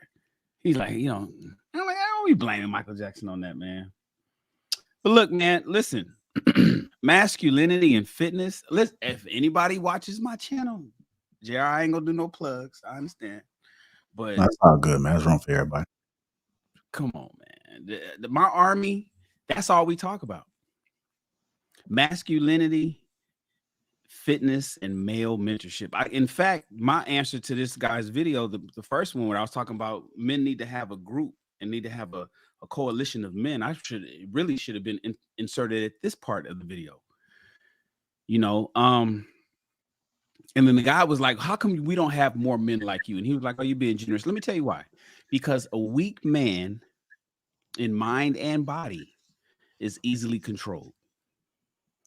A weak man, if you are weak physically and mentally, gentlemen, you are easily controlled. And the stronger you get, this is where he was, he used that metaphorically speaking, if you're 30 years old and you walk into a room and you can't kill and eat everybody in the room, or at least outrun them, then there's a problem. What he's basically saying is, if you're strong mentally, you know, and you're not just a sheep following everybody following any and everything that people tell you to believe. If you don't just read the headlines on these articles and call it a day, but if you are the kind of man that reads the headline, says and then reads into the article, and objectively makes a decision based on all the information that you've gathered before you cast an opinion. If you are strong physically, I'm talking physique, not a whole lot of body fat, where you can, I'm 52 years, I'm 50, I'll be 52 next month. I'm 51 years old. But, I can get up, I could still put on my socks and shoes standing up. If you got to sit down and just to put on your shoes, if you are in the position that you can't do things physically, then you can be easily controlled. But if you are strong and you know it, you move differently, you think differently, you act differently. And so they want to shove as much sugar and junk in your body to make you physically weak. And then they want to feed you as much propaganda and bullshit in social media and in mainstream media and every other way they can to make you as dumb as possible. So all that to say, it's important, gentlemen and ladies, to get around strong people so they can sharpen you up too, so they could shed the fat, so they could tell you to start thinking on your own and start moving in a manner that will be better for your long-term prosperity. And one of the best ways to do that is to get with a team of people or a community of sorts. Like I have an army of, at the SR Army, I have an army of people that where we sharpen everybody in our fold. So guys, if I'm glad you guys watch King Talk every week, but it has to go beyond King Talk. You have to actually do more than just sit around and watch a lot of podcasts on YouTube every week and all week, and that's it. You got to get out there and get into something. You got to get outside. You got to get beyond your cell phone, that iPhone that's glued to your hand, and that's all you do, and that's really consuming your life plus whatever job that you have. You got to get into a situation where there's other men that will make you better or challenge you at the very least to become better. So I'll leave it at that. Well, Marcus, what are you about to? Thanks, Shane. I appreciate that. My daughter just came in she just got finished getting her hair braided, so she wants some help. But so what I was gonna say was, so having the ability to defend yourself puts you at ease, because like people project their fears. So you ever go someplace to people that's yelling and screaming and trying to garner attention that they're threatening? A lot of times they're trying to project that they're strong so they won't be bothered.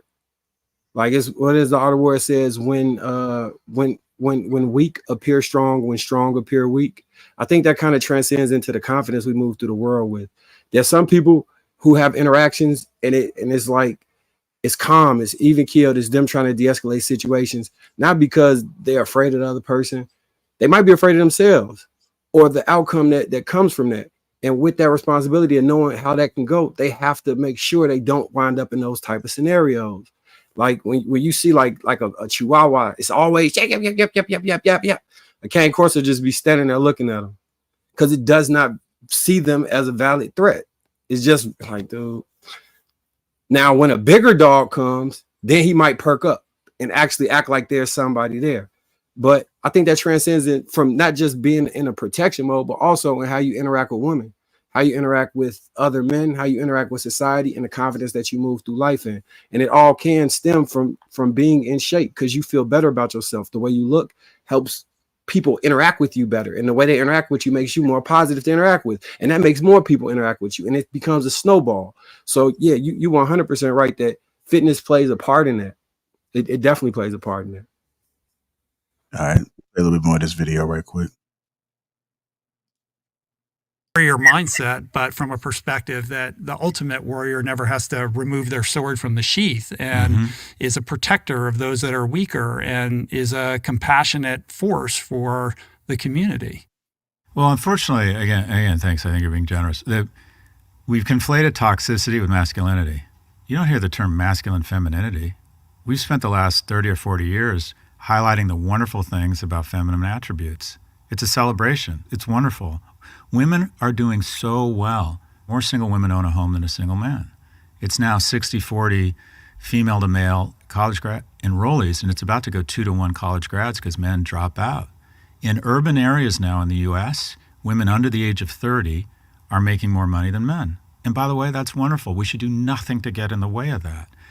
But also trying to find role models and trying to envision a new aspirational frame of masculinity that says masculinity is an amazing thing. You shouldn't apologize for it. You should lean into it. But what does it mean? And I'm writing a book on masculinity, and I'm trying to figure it out. And quite frankly, it's really challenging. You know, I think of it as, loosely speaking, protector, provider, procreator. When you think about the jobs associated with masculinity, a cop, a fireman. I was at a hotel in Seattle, and a fire alarm went off, and these 8 fire people showed up, 7 men, 1 woman. They didn't ask if there was a fire. They didn't ask what was going on. They're like, what floor is this? And they got in the elevator and they went to the 7th floor. That's just it. If you look at 9/11, they weren't like, oh, this building's coming down. They just run into the building. They're like, our job is to protect others. I think that's a great place to start for men. That real masculinity is your job is to protect other people. And it also foots to our instincts. I think it's called the Carnegie Foundation gives out an award every year, or awards, for people who, in the moment, put their own physical safety at risk to save someone else they don't know. It's literally they're pulling people out of a burning car. What you're talking about is service. And I think a lot of the messaging around masculinity is about individuality. It's about going out and getting yours and killing the lion and getting the car and the job. It's all about kind of selfish aggrandizement in a showy, flashy sort of way to kind of peacock. But real masculinity is purpose-driven and service-oriented. How are you showing up for other people? But where I was going with this, of the 81 awards they gave last year, 77 were given to men. Men are more risk-aggressive. Men will rush out into a field of combat to pull a comrade out who's shot, risking their own lives. Women tend to be more thoughtful. Women tend to be like, is that a good idea? And there's a role for both. And by the way, I'm making a reductive generalization. Masculinity is a societal construct. It's what we fill it with. And a lot of women demonstrate wonderful masculinity. It's not the domain of people born as men. One of those fire people was a woman. When I go to CrossFit, I mean, the most impressive people in CrossFit are women, and we celebrate their strength. Personally, I'm drawn to men who are more feminine. My best friends demonstrate that kind of care, that nurturing, that grace. So I think where it comes off the rails is you say only men can be masculine or people born as men. These are wonderful attributes. What I'm suggesting is that people born as men have an easier time leaning into these things, and we should celebrate them. I think what you're saying around service is something I should think about because maybe that's a better frame. But protector, provider, the majority of men still are evaluated based on their ability to provide economically. And if we're going to have an honest conversation, we have to have an honest conversation. 3 in 4 women say economic viability is a key criteria in a male mate, whereas it's less than a quarter of men. We just don't really care, it appears. Well, maybe a wrinkle on service is the idea of contribution. Because I think self-esteem is bred through contributing. Are you being productive for something that's greater than yourself? I did ketamine therapy on Monday, and I was trying to Tell me more. Oh God, have you done it? No, I haven't. No, I know some people that have though. Yeah. So I What led to that? I call it the Burning Man effect. It's like I've always been curious about Burning Man, but I've always chickened out, and I've always wanted to do ketamine, and I was just curious about it. So a friend of mine is an investor in these clinics, and basically. All right, so he was defining masculinity. I see some surprise faces going on. What do y'all thoughts? He kind of he started going left real bad. I got questions. Yeah, get him, Trev. Yeah. He kind of fell off. and he lost me and a lot of the viewers as well, judging from the comments. He started leaning into something else entirely. If you would ask me, I would certainly now question his masculinity or even, his preference at this point. I don't know, that it kind of went left. Like I don't know what he was talking about with being attracted to more feminine men and stuff. That he kind of lost me with that. I don't know, but as far as defining masculinity, that's what we're expected to be as men, right? Like we are protectors, we are providers. That I don't think that particular dynamic has ever changed. And as far as like even for like the firefighters and stuff like that, I don't know if this is universal, but I do know that the at least in some places the requirements are different for women, right? They're not expected to perform exactly as a man would. So that's one thing right there. Us as men, we can't. I want to kind of get back to what we were talking about a little bit as far as like the role models. Hank, I know you mentioned it. Like we need to like really dig in, and Shan, you mentioned it too. You touched on this. We have to really offer that service to other young men. It's something that we have to be active outside in. Like we when you see young people that need help, and I think that the most impressionable years is like up to teens. And we ignore a lot of those. And that's when you really are trying to find yourself. And you absolutely need a male role model. And they were talking about like in college, how we start to see the professors. And it's too late by then. We don't have these role models when we're children. We need people teaching us that are men. And I don't think that's going to change. It's been like that for quite a while where these teachers have just been like women. And that's the leadership. And then if you don't have a father in the home, that's even worse. Your only example is women, and a woman can't really effectively teach you how to be masculine. So I've taken it on as my duty, and I would encourage as many other men as possible to, when you see young people, just try to interact with them, try to talk to them, try to pick their brain, try to get them to trust in you, and be responsible about guiding them. Because I see a lot of us sometimes when you do have that older role model, they just talk about go ahead and get to the women and stuff like that, and that's cool, but that's not really going to help you. Like start talking to them about morals, about what it is that you want to do with your life, right? Like there's so much more that we could be talking to these young people about, and that's the foundational years. And we're missing that. And that's why we're so behind right now. We just don't have that example. There's way too many single mothers out there. Way too many. And we have to stop. Like, don't get with women that at least protect yourself. If you're going to get women that you don't plan on being with forever, I understand that, because most of us go through that phase where, we just out here. And that's fine. But you got to protect yourself. You have to be at least as responsible as you can about it, man, because that's why we're falling behind so bad. We're behind most demographics because we don't have the fathers there. We need that structure. We need that discipline in order for us to be masculine. Like, we need that. If we're not getting that, then we're just going to be out here making feminine moves, making emotional decisions that are going to impact us for the rest of our lives. And we can't afford that. And it's not getting better because not enough of us are taking action. Like, especially your children. Are you saying masculinity can't be taught? Effectively by a woman? No. And why not? No. Why not? Because a woman isn't a man. So she can't really teach you how to be a man. And it shows. I think it shows. I think the dude argument is that being masculine and feminine doesn't have anything to do with your gender. A woman can be masculine. So if a woman can be masculine, shouldn't she be? I mean, I'm not saying this. Women can be masculine, but that's usually horrible, right? That's usually horrible. Well, I was just trying to see what is the what really trumps his point? You know what I'm saying, that we're saying on this panel? Because I think Listen, you guys are, he was a feminist, and women can act masculine. They cannot be masculine. Let's not confuse that. When you put them 46 chromosomes I together. didn't confuse it. I'm just going by what he said. When he gave the fireman example or the burning building example, I think he stated that one of the firemen that were masculine was a woman. If I'm hearing correct.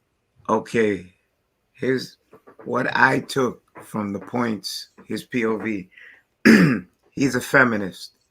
I prefer feminine men. My next question to him would be like, are you flirting with me or you in the boys? You understand? Because that's all I heard. It's better that women under 30 are getting more job experience and more accomplished than men. Really? How is that good? That's changing the whole dynamic of the nuclear family structure. You a biblical man, yes, Darwin? God, man, woman, child. Not Well, what's your point? God, This ain't woman, got nothing to do man, with me. child, right? Yeah. What's your point though? Okay, so he was changing the whole dynamic there. He was preaching femininity over masculinity. Then he thwarted it from what it meant to be and gave his own POV that women are masculine and I prefer more feminine men. That makes sense to you? Well, that's not the context I got from it. I got a different context from it. Okay, okay. From what I saw, he's a feminist. And all the jargon that he was talking, he pointed out how he sees men and wish. He even said it. I prefer men that are feminine. Did he not? I thought he He said did. that he preferred to interact with feminine men. Same thing, right? When you say Yeah, I same. prefer feminine men, then That's one something. looking That's like, something a homosexual man would say to another man. In okay, my yeah, opinion. I'm So, just trying to be open minded about so the so video. Darwin, a question I have for you is, you feel like a woman can effectively teach a man how to be masculine, is what you're saying? No, I don't. It's not that I feel that she can or not. My question is, is masculinity So something that can be so you say taught? no. I'm saying, can it be taught? Can femininity be taught? Can masculinity be taught?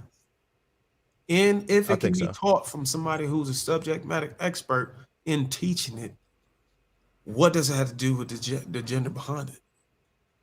Well, if we look at the people who have a father absent, all the numbers will show you what happens, and a lot of the moves they make because they're not an individual, just based on the data that we look at. Well, I get that and I understand that. I was just trying to read in between the lines and see what they were saying. Like, okay, so like, can it be like, can it actually? I mean, I think that's a valid question. Can it be? If it can be taught, and then who's to say who can successfully teach it? I'm not saying it's Man. right or wrong or got anything to do with my religion or some shit like that. Darwin, I think I get the point So you're making. you- The book that I was reading, The Way of the Superior Man, it discusses that, because if we are supposed to mentor and teach young men to be better men or to raise them into manhood, then essentially we're teaching them manhood. So theoretically, you could teach it to someone else. The trick is, what parameters are we putting around what actual masculinity is? Because if the issue is provide and protect, as long as we teach women to make money and shoot a gun, then they are men now. It's got to be deeper than that. But we don't really dive into It all is. the other tangents, you know what I mean, that make masculinity or make you a man. Well, making you a Now, man and, would be and that's what I'm saying. So that's a difference Marcus, between making you a man and then masculine, right? those Because a we're woman talking about can be those other masculine, factors, right? though, She right? wouldn't necessarily be made a man.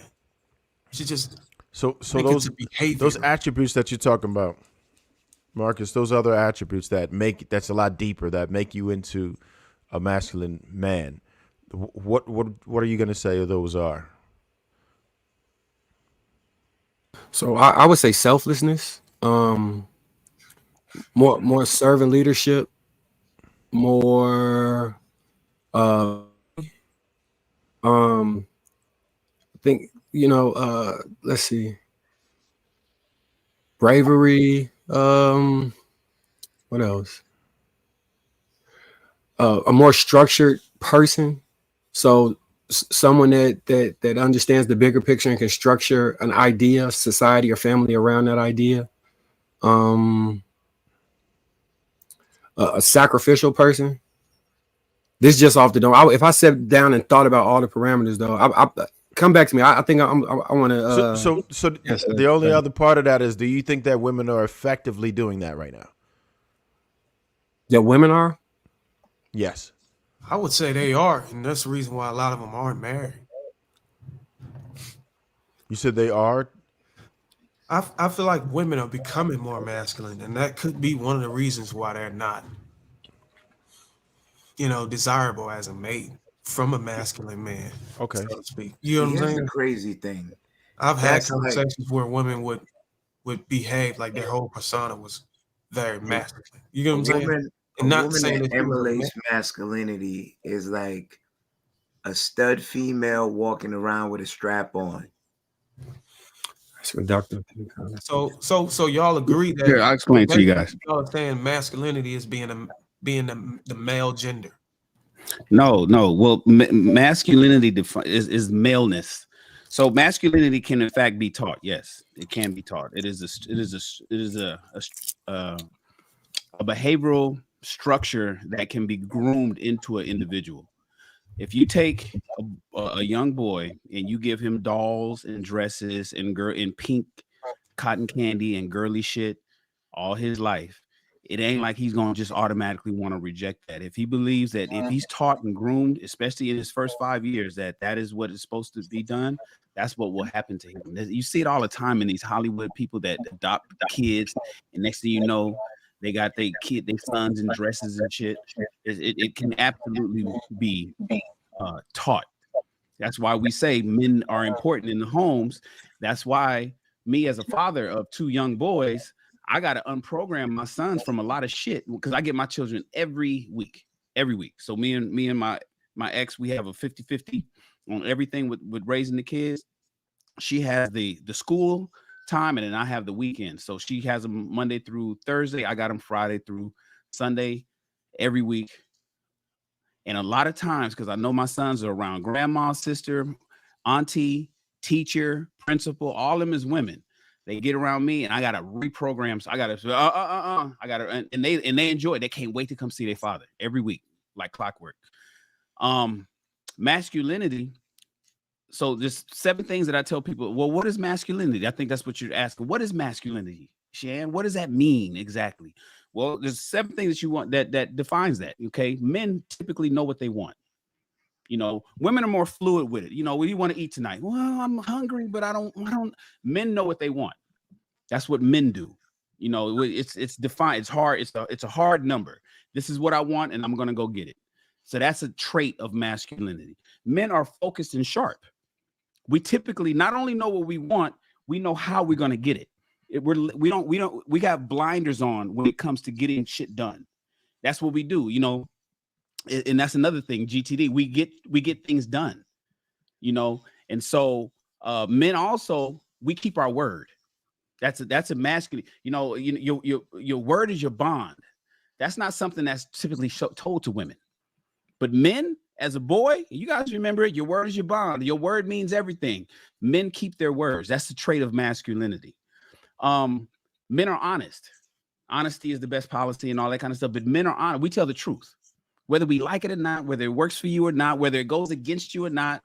Damn, I hate to fucking say this, but honesty is the best policy for men. That's a trait of masculinity.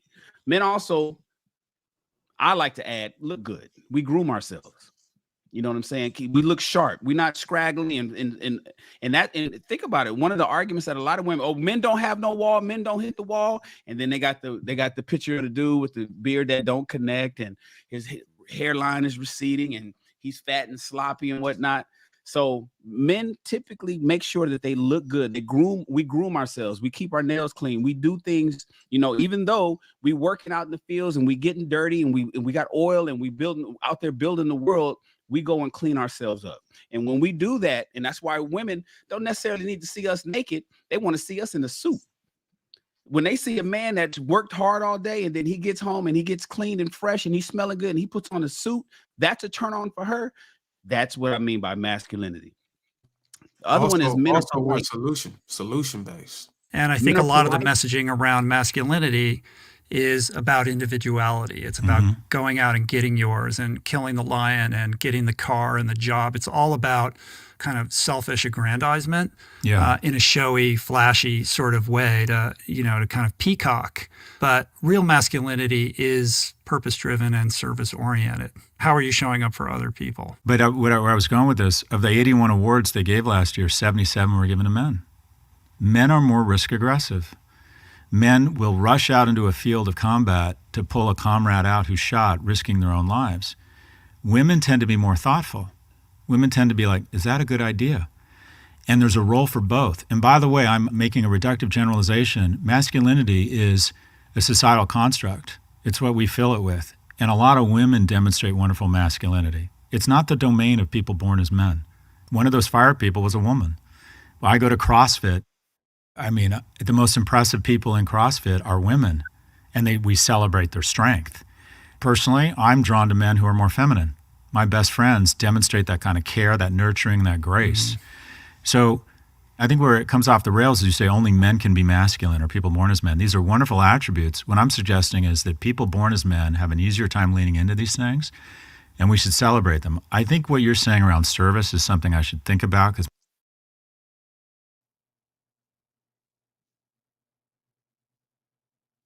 yeah, he touched on it. And so now, and I'm going to, men are more purpose driven. That's the first thing that he said. And that's absolutely, that's what I meant by men. You know what we want. We're focused and sharp. We know what we want and we know how we're going to get it. We are purpose driven. Whereas we're not waffling. We're not figuring out. We're not, goddamn, I'm wondering. We're not trying to weigh them pros and cons. No, that's not what men, that's not a typical trait of masculinity. But the last one is protect and respect. That's important to men. And this is where that last one, people say, well, wait a minute, women can't know what they want and women can't be focused and sharp, or women can't groom themselves or be honest. Yes, women can do all of that kind of stuff. So then where is it that women are being masculine today? In the protect and respect part. See, the protect and respect part comes in where women are trying to, when we say women are being masculine, and I think somebody, I forget what brother up here said, the butch woman that's running around acting like she's in charge. And it's because when women jump into the protective and providing position, which is the seventh tenet of masculinity, that's where it gets like, whoa, that's one of the biggest ones for us men of all the things that I listed.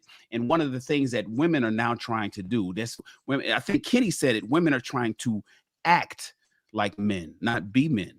And so when they're out there trying to act like they can provide and protect for everybody, and men are saying, oh, you provide and protect it for me. You making all the decisions. You're doing all the things that I'm typically supposed to do and naturally have a proclivity to do. That's not attractive, as Trev says. What are you doing? Why are you stepping into my shoes? And women have been told that that's what's attractive. That's what they need to do. Go get it, girl. Go got there. Win. You win. And they're trying to win that over on men, and it's not working out. And we're having a backlash on women who aren't being soft and allowing a man to protect and provide for her, where they're being told, you be the protector and the provider, and your man will love that in you because he'll think that you got that, you're a go-getter and you got that fire in you, and he's gonna love that about that attribute of you in your relationship, and it's gonna work out for you. And whoever is fucking selling that to women, I think they know what they're doing, because they know that it's not gonna work, and they knew it wasn't gonna work when they first sold it to them in feminism 3.0. So, all right, hold tight, Marcus. I'm gonna come to you right after this. Let me just only have two more clips. I want to put it in 44, 36. An investor in these clinics, and basically set my appointment when I was in Austin, and it came up, and I went. But I was trying to write down the takeaways for me, and Richard Reeves of Boys and Men fame has this great frame, and that is adding surplus value. I teach my boys, I'm like, you're negative value right now. Your mom spends a ton of time. We spend a ton of money on you. We give you more love than you give us. You go to school. This incredible infrastructure is spending time and energy to educate you. I'm like, when you become a man is when you're doing enough for other people that you're adding surplus value. You're producing more than you're taking. I love that frame. At some point in the service of others, are you actually giving more than you're taking? You know, that's our economy is based on that. Companies that take in resources and then output more than the cost of the resources going in. I don't know how I thought of the ketamine therapy, but the only kind of real actionable item I took away from it was like my boys kept coming up, and I thought, if I can love my boys more than people have loved me, if I can push more of that confidence and concern and love to other people, that's the real surplus value, right? And that was a nice framing for me. That's like, I wanted to come out with some intentionality around my purpose. That was what I took from it. Is like, I have these vessels that really are open and sponges of my time, regard, attention, and love. And if I think one of my purposes as a man is surplus value, is how can I do more of that for them than was done for me? I have a very complicated relationship with my father. He wasn't very good to me, or my mom. But here's the thing, he was much better to me than his dad was to him. And I'm like, okay, he's checked the box in the universe. He's added surplus value. But I think that's a great frame for men. Really think about, young men, the resources the government, your family, our society are investing in you. And at what point does it flip and you're actually adding more value than you're taking? And a lot of men never get there and grow up thinking that the world is just about giving them shit and spending time and love on them. All right, go ahead, Marcus. I think the point I was going to jump to was that, well, I'll just start with this and maybe it'll come to me because I forgot. So, yeah, so when I was talking about servant leadership, that's essentially what I was speaking to. When you're giving of yourself in a way that benefits the people around you, because Shan talks about it all the time, about the role of a father in a home and how we're there providing in all the necessary ways for our children, right? And the wife, essentially. And I know we minimize it when we talk about Father's Day. Men don't get anything, and we really don't expect anything, but we're expected to give everything. I think you could kind of fit that into the framework of how we view ourselves as men and masculinity. Oh, so the point I was trying to make was earlier in the conversation when we were talking about the framework of what masculinity was, and Shane went through those points, and I had a couple different points too, that I don't know if in this day and age you could say a man's word is his bond. I really don't. I really don't know if I would say that. I also don't know if I would say that men are giving of themselves in abundance the way they would have been in the past. And when he was talking about being like hanging around feminine men because they had caring attributes and all those things, I didn't take it as a homoerotic statement. I took it as there's a polarity in life, right? So there's masculine and feminine energy, or dominant and submissive energy, and dominant people usually conflict when they hang out together. That's what I thought he was saying. I didn't really take it anywhere else, but you're being kind. Yeah, I wasn't looking for it's definitely a pause statement, right? But remove the pause and then go into just the I'm with the you, substance. Marcus. I didn't take it like that either. Yeah, I thought he was saying, I like, men who are softer, who are a little bit more benevolent, who's not out there like, rah, rah, rah, fucking all crazy with it. But if you just more honed and reserved, that but he was weird with it because the way he's worded it is almost like you can see where he was sounding like attracted is a weird way, a weird term. And that's what Kenny like, bro, what the fuck you say this now? Like, what you say to me? But I don't think it was coming from no homosexual points. But real quick, Marcus, you said men aren't keeping their word today, and men aren't overabundant in providing. Or but isn't that the argument? Isn't the argument of like men that don't keep their word? There's a lot of motherfuckers out here lying today. But back in the day, men didn't do that. Isn't the argument men need to be men again? Isn't the argument of where's the masculine men? Where we got all these motherfuckers out here lying, telling women whatever they need to tell them to get what they can, taking, to get over, or is out here scamming and doing unscrupulous shit. Where's the men who don't need to do that? Isn't the argument that is where the masculinity is starting to dwindle and we need to bring that back? 100%. I'll take it even further. I would say the way the polarity and attraction actually, I think that's why I use the word attraction. Damn.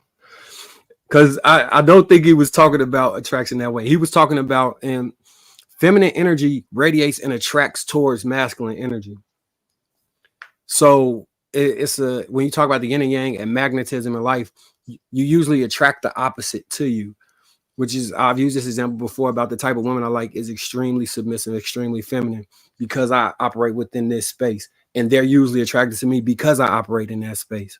So I think you're 100% right, Shane. And I think that may be the issue with so men will always say, we're equal now. So I need to be able to do this because you can do that. And then I get pushback because I'm like, we're not equal. We different. We might have, value, but we're not the same. And operating within that context of understanding that allows women to operate with me in the same context. But if I'm tit for tatting with them, it changes the paradigm of how they view me, which can also be a repellent because the masculinity that I'm displaying is being met with some form of masculinity that they're displaying. And we're working the opposite too. If the man becomes too feminine and a woman that's too feminine, those two will repel each other. The relationships that exist is when there's a dominant and submissive, or a masculine and a feminine. And in order for those things to come together, they have to be that relationship. You can be friends with somebody that's feminine and feminine, masculine and masculine, but for a relationship to excel, it needs that paradigm to exist. Marcus, ain't no man around me feminine. If you feminine, you like licorice as a man. You understand? There's masculine, and that's the other side that's going to be at the Pride Parade next week. You understand? No, like remove sexuality out of the conversation and talk about the energy from a stance of, if we saying the characteristics of feminine would be caring, nurturing, kind, what's some other characteristics of femininity? Wait. Here's one. Being kind is being feminine? Here's one. That would be probably listed as a feminine trait. One would operating with being kind to someone. Kind. I open the door. That's a kind act. That makes me feminine. It doesn't make so. I think I'm not saying that you become a feminine man when you do these things. I'm saying there's a spectrum of, you got to remove sexuality out of this, because that's not what I'm talking about at all.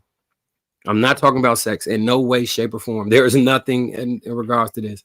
The conversation I'm attempting to have is in regards to the energies that you move through life in, where women operate with creativity and men operate with purpose or to a mission.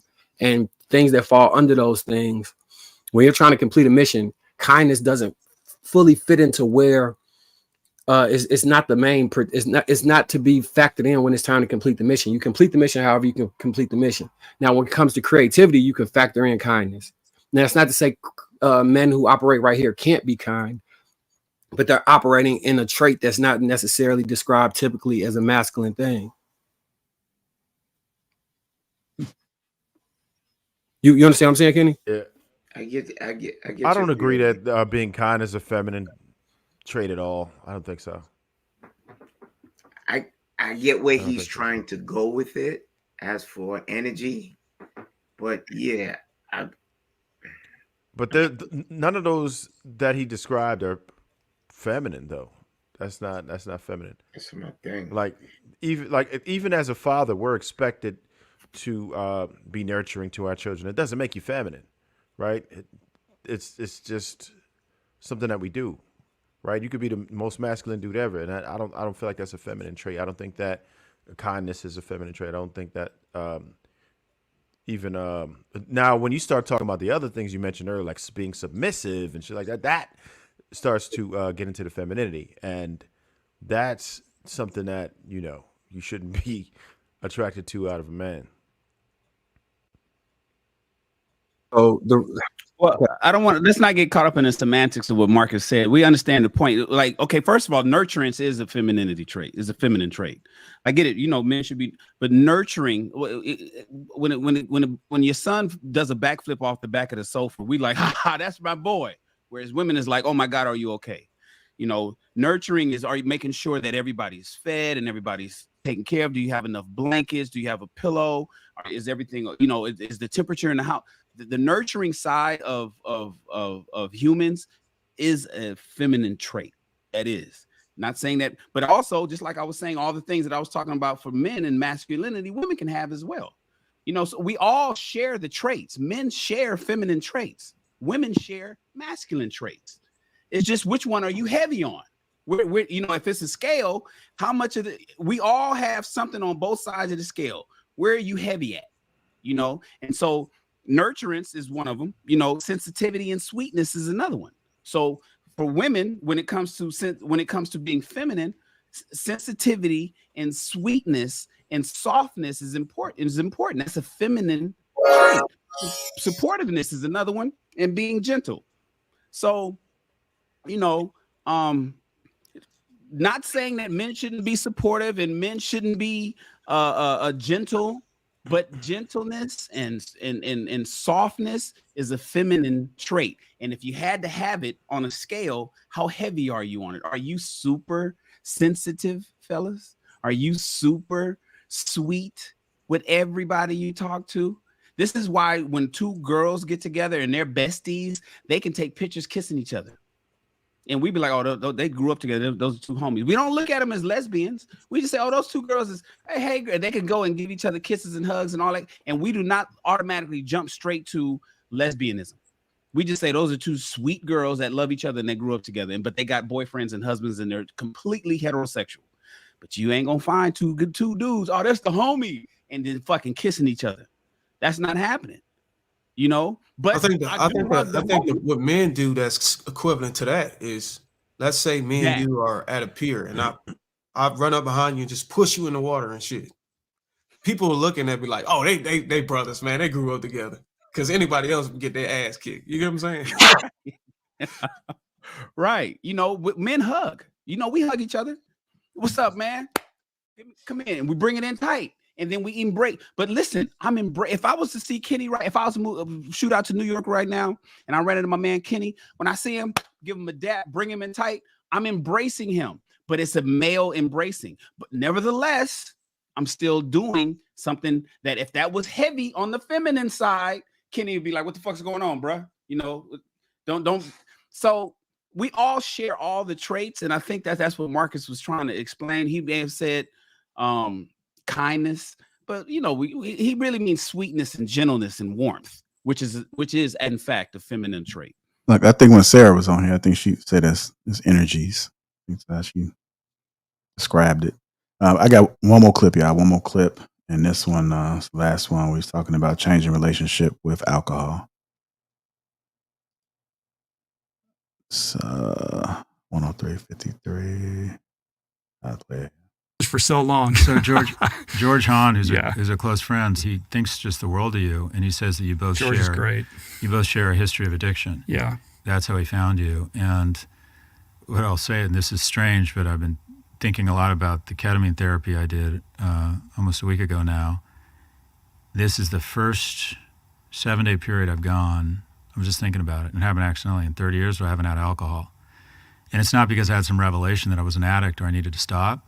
The literally physical taste or smell of alcohol right now is very unappealing to me. And that's never happened to me before. That's so interesting, because I've heard you talk about how you enjoy your cocktails. I'm a better version of me, a little bit fucked up, Richard. Mm-hmm. I've got more out of alcohol than it's gotten out of me. And I know how strange that sounds, but I like it and I enjoy it. I think I'm good at it. I think I can modulate it, but I might have been fooling myself. But for some reason, the idea of having a beer right now just makes me nauseous. And I don't know if it's the same impact or effect those GLP-1 drugs have on you where it turns that switch off. But I drink a lot, and for almost a week now, I don't even want to smell alcohol. That's fascinating. Weird, right? Yeah.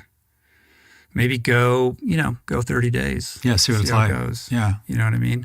There's this whole movement around the alcohol-free lifestyle right now. I've had a couple people on the show who are advocates in this space, and there's just a growing population of people who are realizing how much better their life is without it. They're not addicts, they're not alcoholics, but they like to go out and tie one on the weekend or every other weekend or whatever it is. And just, you reach a certain age also. You're 59? Yeah, it's like those hangovers stick around a little bit longer. No, it's like, right? Yeah, when when you're out of college, you go out and drink a lot. Next day, have a Diet Coke and a Big Mac, and you're fine. Now I feel as if I've had a battery of chemo. I mean, it takes me 2 days to recover. And all the research I'm reading, I'm sure the same research, they just keep finding out it's worse and worse for you. Yeah. So I also recognize that my 59-year-old liver just can't process it the way it used to. I'm trying to tone it down. Like I do edibles. And one of the reasons I started doing edibles is I enjoy the feeling of being high or a little bit intoxicated, whatever. And so I'm trying to tone down alcohol, and I've been substituting a little bit with edibles. But I'm thinking more about it, recognizing that it would be hard for me to maintain the drinking I do and stay healthy at this age. Well, you got me and George. All right, changing relationship with alcohol.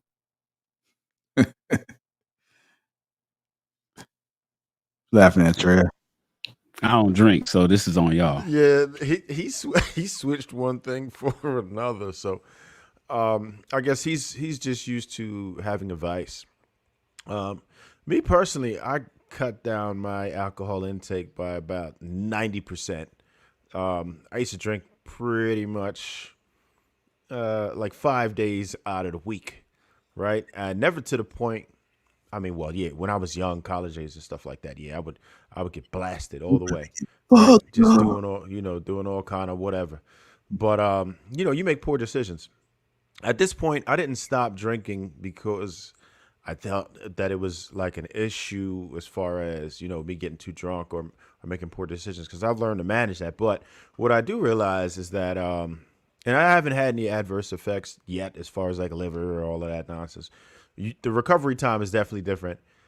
I could say that. With age, that happens. And I can't have anything that's going to slow me down because I have too many things that I am responsible for. So I can't do that. And smoking weed, forget about it. That's a downer for one. I refuse to take any uppers because, they're detrimental to you. Like, and I won't, and I damn sure I'm not going to take any downers right now. When you want to be a productive man, you really need to produce. You can't have anything slowing you down. So I would advise anybody who's trying to get serious about getting it right. You want to be a productive force on the planet. You want to contribute to the world. I would suggest that you dramatically reduce your intake or eliminate it altogether, because there's no way it's helping you. You have to realize that it's not helping you. It's definitely not helping. You're not going to get better anything because you just down some drink or smoke the J. It's not going to help you produce out here, right? It absolutely puts you in a state that you are more docile, can't possibly produce as effectively if you are under some sort of an influence. So, and I understand it's getting more acceptable right now. Just within my proximity of 5 miles of me, 3 dispensaries have opened up.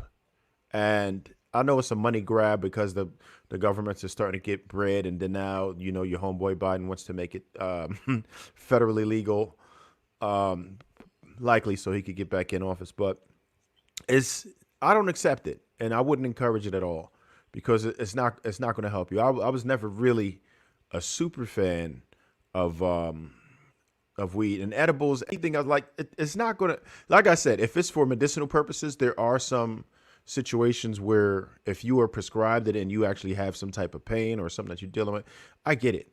But just to smoke casually, leisurely, or just because you just feel like smoking it, depending on what type of life you're going to have, and depending on what it is, for me, it's a no-go, and I wouldn't encourage it. I'm not saying that it's inherently bad, but you definitely have to govern your usage, and I would say to limit it. And not to mention, it's expensive as hell.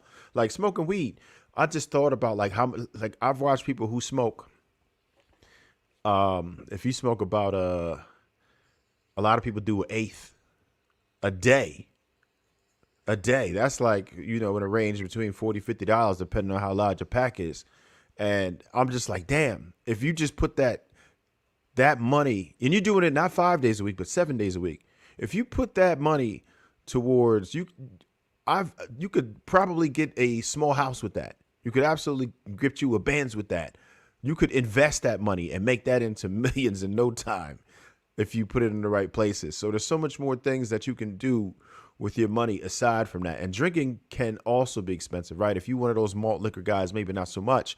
But when you start drinking the cheaper stuff, your body feels it worse. You have way more adverse effects, and they have more sugar and all of that. So, I mean, it's just so much negative things that you can get from it versus, and I haven't seen any instance where any type of substance that you consistently consume help you get any better. I'll leave it there for now. Yeah. JR, let me throw this out there real quick based on what Trev just said. Earlier I was talking about how we were talking about men fitness and what was the other one, JR? Help me out. It was fitness. It was masculinity and fitness. Masculinity and fitness. Okay. And I was explaining, I said, if you have men who don't think for themselves and are out of shape, they're easily controlled. It's better to have people who are sheep. They can be controlled. Think about, I know going across the bottom of the screen, we have alcohol, but Trev touched on marijuana. When you have a nation of drugged men, Trev is talking about downers. It's talking about if you want to go out and get it, if you are high function, if you are thinking on a high level and you got to get shit done, you can't just be high all the time and just be like blazed up and just chilling. I just want to kick back and just smoke one with the homies real quick. Just play some 2K, get on the Xbox or the PlayStation. If you have a nation of drugged men, you have a nation of men that can be controlled. Smoke weed every day. Smoke weed every day. So if you got a guy, you can eliminate violence and you can eliminate men that's going to go out there and push the narrative. They're not going to rage against the machine. They're not going to go out there and question anything if everybody's high all the time. If guys are out there just blazed up and they opening dispensaries everywhere and any place, and you could drive through, like you can get the way you got burgers and fries, you can go and pick up an ounce. You don't even got to get out the car and just get high and smoke and you cool. Then you have a nation of men that can be controlled. And so when we talk about men that are fit and in shape with a sharp mind and can think on his own and is stoic in his decisions, then you know what? Let's just give him all this purple weed. I mean, I don't know how many strains of weed out there is. I don't smoke. So get them all these different kind of weeds and put it in the rap songs and glorify it and romanticize it and let everybody know they can get high. Then you got motherfuckers that don't aspire to be anything special. They don't care about making no money. They don't care about nothing but getting high. And those people will vote the way that you want them to vote. And you got a whole nation of motherfuckers that will do whatever the fuck you tell them to do. I don't know if it was this particular show I was watching, but I was listening to someone, or you're listening here, where they was bringing up happiness and bringing up alcohol and how it's become common that when people go out, in order to be able to have a good time, you have to include alcohol. I've been guilty of it, right? I got to have some in my hand while I'm walking around sipping on a little something. But as I get older and as I'm listening to things, I'm like you, Shan. I don't listen to a lot of music when I'm riding. I'm usually listening to some self-development. Even when I'm in the gym, I'm trying to see if I can level up like my mindset and see if I can kick things into a different gear. But it's kind of making me think when you bring that up, when you know things are wrong and you continue to do it, then how long are you going to continue being that fool? So I'm starting to reevaluate even some alcohol because I'm starting to think about the liver and how we need all these we need these organs to be functioning on a high ceiling so we can witness our kids get older so that we can still continue to experience life. It's just so many different advantages.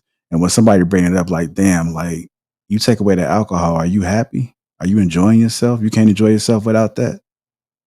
It's just kind of one of those things kind of make you think. So I just encourage people to, because if you look at it, that's what the youth is doing. Like they have to be high as a kite, slurring of the words, and that it's almost like it's a status quo for them. So as I become wiser, it's just making me think, and I'm trying to reevaluate any vices or any things that you may do. I mean, even sex. I mean, sex can be a vice as well. Like whenever you're doing anything else but being productive, they're called distractions. They all slowing you down. And so, like, you don't want to be in those situations where you're focused on everything else, those distractions, and you're not producing. Like you're not leveling it up. You're not in the gym. You're not spending time with your kids because you're still chasing whatever it is that you're trying to chase in your own head. What's a good substitution for alcohol?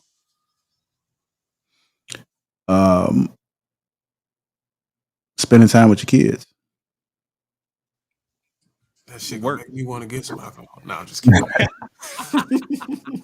No, man. I mean, there's an actual enjoyment of actually being present and seeing and witnessing parts of you, and like you're so eager to make sure that you stay in tune and stay in touch with them so that they can hopefully be better than you. And so I mean, there's other things that you can do. There's a lot of other things that you could be doing besides doing those things. But to answer your question, substitute for alcohol, just try to develop a habit of kicking it without it. If you keep on doing it, like just hanging out without the alcohol involved, then maybe you might be able to discover some things about yourself or discover. Can you imagine going to down to the man cave, and all the fellas is down there turning on Sunday football, and you come down there with a case of Diet Coke? Like, what's going on, boys? I'm like, what? I mean, I am curious. I think one of the brothers I was hearing was like Frank the Sin. I know he mentioned that he don't drink. He's one of the guys out there, and it's a lot of people that I'm surprised. Hank don't drink. Hank ordered me a bottle of alcohol and sent it, but he don't drink. So I am curious as to if these people are able to do it, then what's stopping me from doing it? Nothing. I'm glad you go to the gym, work out. Go. You want a good substitute, Darwin? Work out. I'll tell you guys the story of Tupac, and before he died, we was on set of a movie back in the late 90s. It was a movie called Gridlocked. And one of the PA, Tupac was on death row, and he was, he had this persona. He was rapping and getting high, and he was with Snoop and Dre and the whole nine, the Dog Pound. And so, PA, the production assistant on set, was in between takes. In between scenes, and he rolled up to Tupac, and Tupac was chilling. It was reading his script, and the dude was like, "Hey, Pac, what's up, man? Let's blaze one." This is like during the movie making, and Pac looked at him and was like, "Nigga, is you crazy? I got to read these lines. I can't be getting high at work. I got to focus on what the fuck I'm doing." It was a pivotal moment, but it wasn't something public. It wasn't something that you're gonna hear.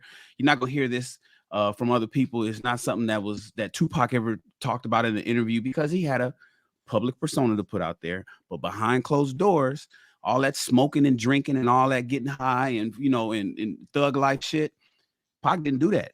And it was almost like, yo, man, I know you want to get high with me because that you bought my last album and that's what you think I am and whatnot. And we working on this movie together, and you a PA and I'm the lead actor, but I'm not getting high with you in between takes. I got to keep my mind clear so I can remember my fucking line. That's what it was. I got to remember these lines. I'm not going to get high because I ain't going to remember what the fuck I got to say. So Jay, are you talking about removing alcohol even casually? Well, I mean, I applaud that. I say do that, but I don't know if that's necessarily necessary. But you do have to know that you should be able to control your drunkenness. Every man should be able to control his drunkenness. Say, oh no, I'm getting to the point where I'm not this. Maybe this is feeling too good. I should stop. And if you want an alternative to that, the same, in my personal opinion, the same rush that you will get from getting drunk, you can get in the gym. Go pump some weight.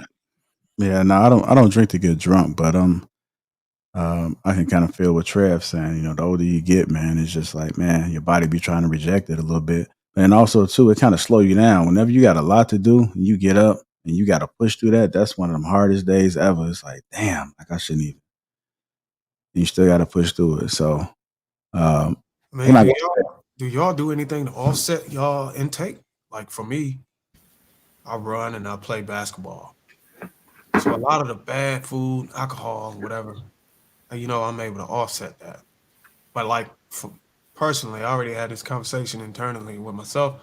But once I get too old to dominate the basketball court like I do, that's when I'm gonna have to start drinking alcohol, because then I don't. Okay, so when you say offset, you mean the drunkenness, or you talking about? Well, I'm like I personally believe being able to do cardio, you can sweat a lot of that stuff. You can burn a lot of that, everything, all the bad things out of your body through working out and exercising. Well, if you have a nice meal before you have some drinks, then I think you should be good. And if you drink a glass of water after each drink, it could be good. Yeah, your plunge is probably gonna be It's a lot of factors. Some of it boils down to genetics, you know, your metabolism. It's so many different things, right? The idea is to get in tune with your body. Your body's going to tell you, right?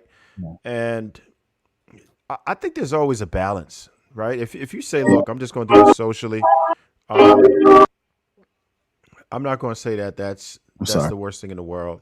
But what you don't want to do, you don't want to get out here blasted. You don't want to be making poor decisions. And there's a certain amount of alcohol that actually helps thin the blood to where it's healthy. So we understand that, right? Some people say they've done studies and said it can prevent, you know, hypertension and different things like that. So there's a balance. It's not to say, hey, because I'm not going to do it anymore, nobody should touch it ever.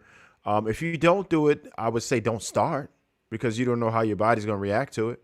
If you, what I would do is say at least just cut it down to maybe socially, occasionally. I don't think it should be your go-to every day, because it's not extremely harmful, right? If you do it and you're taking care of yourself. If you're one of those guys that play video games and you sit down and you're not working out like the homeboy Darwin over here, beating up on people in the basketball court, then you probably shouldn't do that, because you're not going to be able to expel that from your body. And it's poison. Like, that's why you vomit. That's why you sweat profusely. That's why it's trying to get out. You got to keep urinating. It's because your body recognizes it as poison. It's like, oh, I got to get the hell out of here by any means. So you just have to take that into consideration. And anything else in life, it's always a balance, right? Your body's going to kind of tell you, and the people around you should tell you, like, oh, all right. Well, and if you don't have that, you just have to know, like, look, man, this is what I can do. I'm going to do a shot. All right, fine. But you can't get blasted. You can't be out here slowing yourself down. And I wouldn't touch it at all. If I got important things to do, or I know I got something to do the next day, I ain't touching it. I time it. So let's say, because like I said, I haven't stopped altogether, but what I'll do is I assess what my next day is going to be like. If it's a Friday night and Saturday morning, I know I sleep in, yeah, I'll do a shot. All right, cool. But I'm not going to go ahead and do that now. I got to wake up early in the morning, and I'm going to be dragging myself to work. The hell with that. And you don't bounce back. Your 20s, it didn't matter. I would stay out till literally 5 in the morning, go to sleep for a half hour, wake up, shower, start my day after hitting the club all night. Come smell like nothing but alcohol the next day. And it was fine. At least I felt like it was fine. But, you know, if in retrospect, me understanding what that would have been doing and knowing how it affected my performance and what I could have been doing instead of that, then I would say, hell no, I'm not going to do this. I would definitely tell my younger self, chill out. Moderation is the key if you can't eliminate it entirely. Yeah, hold on.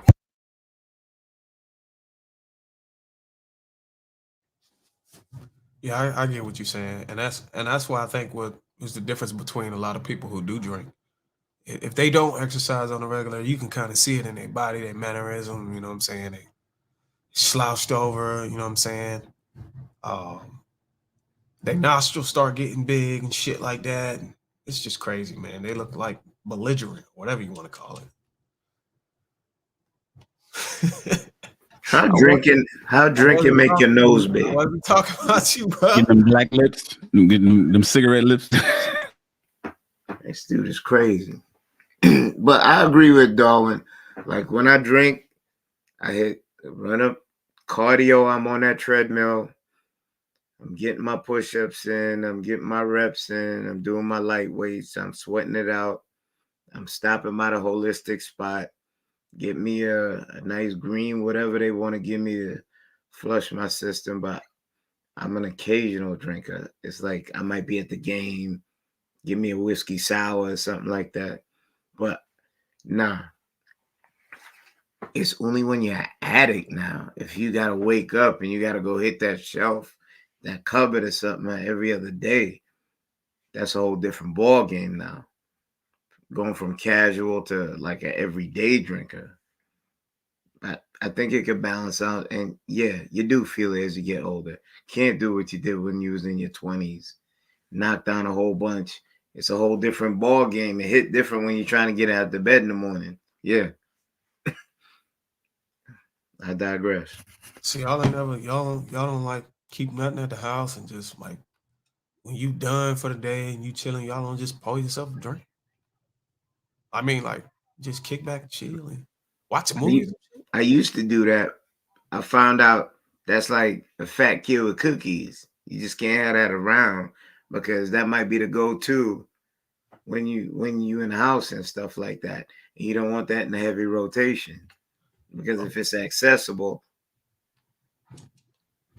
So you gotta like I think it's a discipline issue then, right?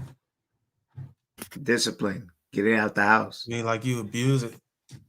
I mean, I can have it at home, but I won't abuse it. I'm gonna have one drink. I can have one drink and stop. You know what I mean? I think the last time I drank was when me and JR was hanging out, and I think that was probably the first or second time this year. Yeah. So it'd be rare for me too. But I agree with everything y'all said in regards to the drinking and smoking and all that stuff. I'll be smoking black still though. I need to work on that. But my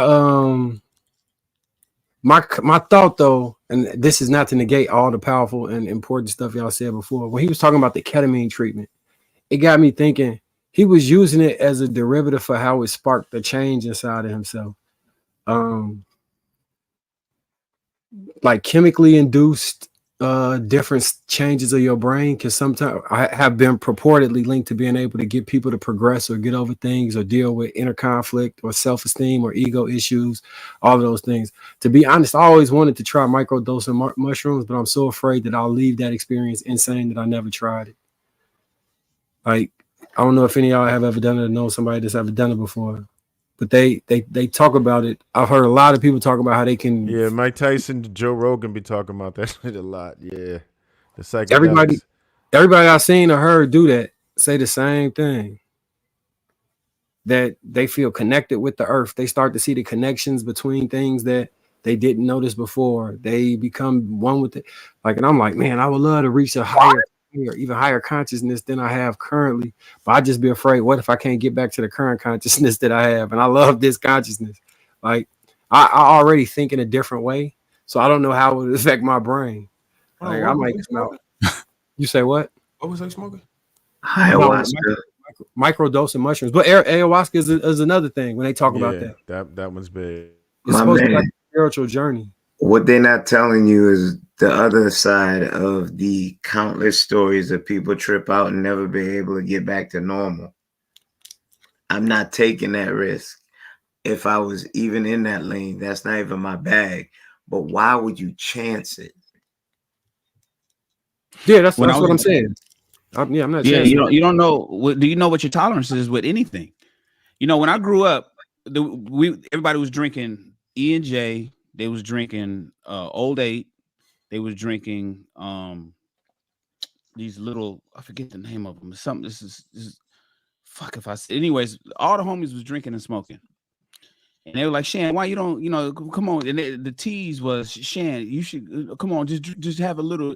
And my fear was I might lose. I was, so Dare had came out, right? Yeah, I remember and that. then remember Dare, and then that was the drug thing, and then they had Mad. I think that was Mothers Against Drunk Driving. So that was all initiated when I was a kid. And I cared about driving cars so much that I was afraid that if I lost my driver's license, I would die. So I knew that you can lose your driver's license if you got caught drunk driving. And here's what I was afraid of. What if I drink and I like it? Like if I drink and I like alcohol, I might end up drinking more. And I don't know if I like alcohol right now, but I know I can lose my license if I do like it enough that I'm gonna drink and drive. So to me, why don't I just not drink? You never drunk that one time in life?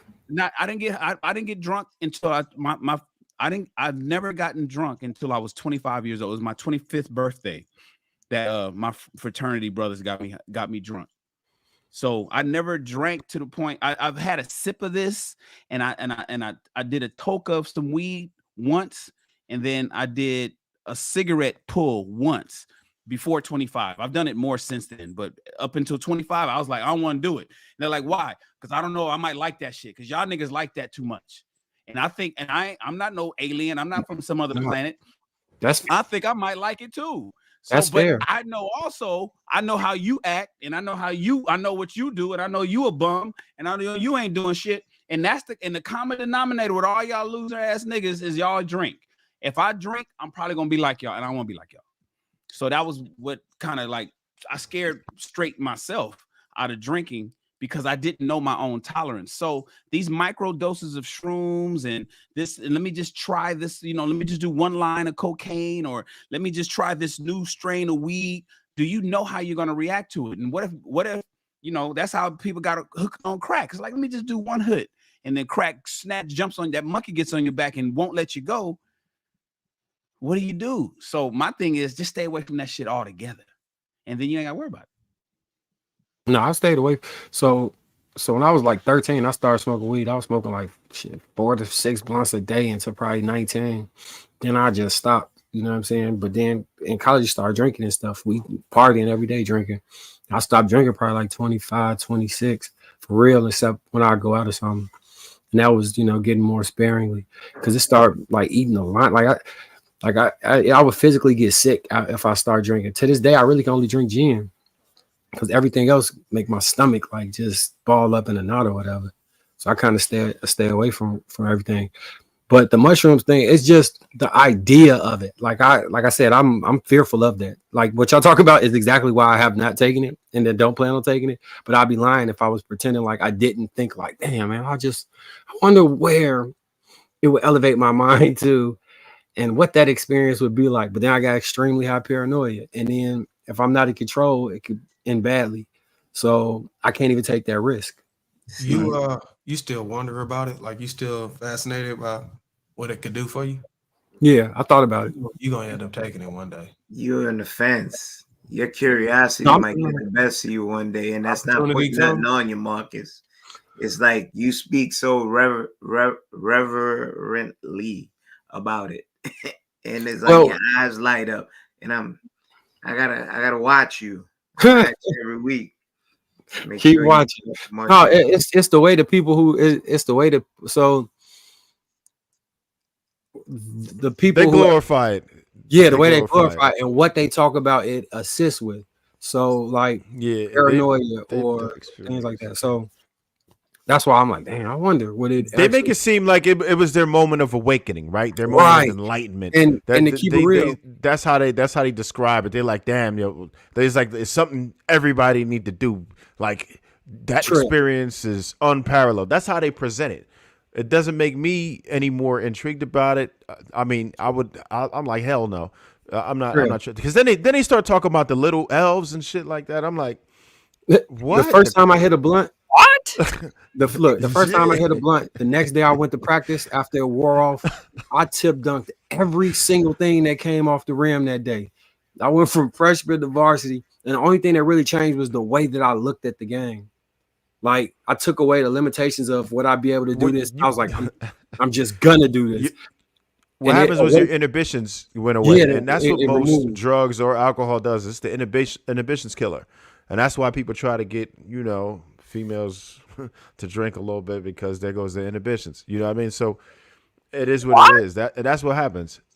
That itself didn't make you better. It just made you think about it less, like you said. So all your inhibitions die when you're under the influence. I know exactly what you're talking about. In White, I was playing a college game, and I remember certain shit. The coach only got personnel. You got assignments, right? Certain shit you do. You not a shooter, you don't shoot. You pass it to the shooter, you rebound. That's your position. You do anything other, your ass going on the bench. I remember I came to the game drunk, nigga. I was jacking that bitch. I came in half court. I even shot too. Them motherfuckers still took me out. Yeah. It just give you that. I don't give a. You get in that. I don't give a fuck mode. Like, it's almost sort of like what the dude said in the video that women do. They think carefully before going in to pull a man out of the car or risk their life getting shot to pull somebody out of, a hostile environment versus a man just going in there and grabbing them. I think that's the alcohol part of it. So you just gave credence to women acting masculine, not being masculine, because when faced with adversity, they fall back into form of what they are, nurturers. That's true. I absolutely agree. I agree that you can act it if you can learn it and try to replicate it, but innately your natural your genetic, biology is always going to prevail. How you are as a man or a woman is always going to come out. The layers are when the situation is right. And it's crazy that you say that, because I'm thinking of an incident that happened at a McDonald's like years back. It had two lesbian women. They went and they punched one of the male cashiers in the face. He just got out. He did like a short stretch, and he told them he was trying to be nice. This was like a job that was given through somebody. Can't change your 50. They jumped over, punched him in the face. Next thing, he had like a piece of rebar and was beating them. And they fell back into the feminine state. You heard the line, and stuff like that. That's the thing. I'm not glorifying it. We know YouTube streets. We're not trying to mess up, because that's not right, and we don't condone them things on King Talk. But you can see how he was pushed. Yeah, into how he was pushed, but all that deep bass voice disappeared. They were singing like a cappella real high when they was getting that stick upside the head. I'm giving you the rough example. He said the deep voice went away. Nah, Kenny, I think masculinity, like in general, violence can pull something out of somebody, but I think masculinity can also revert women. They was talking like Queen Latifah set it off, and then they that's part of the reason. That's part of the reason why I be saying that I think all women can be changed. I don't think the whatever frequency or whatever masculinity type that she's primarily attracted to, we use them not in the sexual terms, but in attraction level from the polarity of the feminine and masculine. I think that person can reset her to her feminine. I truly believe that kind of is the basis for a lot of that thought process. So Marcus just said a good beat never get a woman back to her perspective. No, I said masculine. I was just asking. I'm not saying that on King Talk or JR. Yeah, no. You said when violence occurred, the woman went back to her feminine because she needed help and she was weak in it at that point. I'm saying that masculinity, the way it operates, not violence, but the essence of masculinity can also reset a woman that somebody might deem as masculine into her feminine by being in proximity to that masculinity. Would you feel the necessary tools that would make it safe if a woman talking slick to you and you hit her with a Timberland boot? No, you can't do that. No, none of that. You missing what I'm saying? No, I was just saying whenever a woman is getting out of her feminine frame, if you got a piece of rebar around, No, I'm just kidding. Trail Smooth. Didn't they do that to me on the third? They did that to me, bro. Like two women came up on the panel and did that shit to me. If anything, yeah. If anything, that's no, that's they was coming for homeboy, man. What they did to you, Darwin? And they tried to villainize me, saying I was a woman beater and all this stuff. And You all got that look, was, man. Oh my God. Got that look like no. How do you have a look of a woman? You're like them Tyler Perry movies. You could be one of them. That. I can see you doing that. No, man. Yo. It's all jokes. Listen, we don't condone violence on King Talk, Lapeef Network. We just having discussions about, I mean, I didn't say I don't condone violence. I don't condone domestic violence, hitting a woman though. But at some points, if you can push me, I'll be one of the most violent motherfuckers out here. Bruiser, you gonna make me ask you a question. I gotta call you by your stripper name. So, Bruiser, you ever hit a woman? Oh my God. I've never hit a woman, but I have. All right. Hey, Bruiser, let's save that for the back chat. I have stripped for a woman under the name Bruiser. To your point, calling me stripper named Bruiser. So I'm shocked how you got that. Make sure to hit that like button on your way out, family. Appreciate y'all.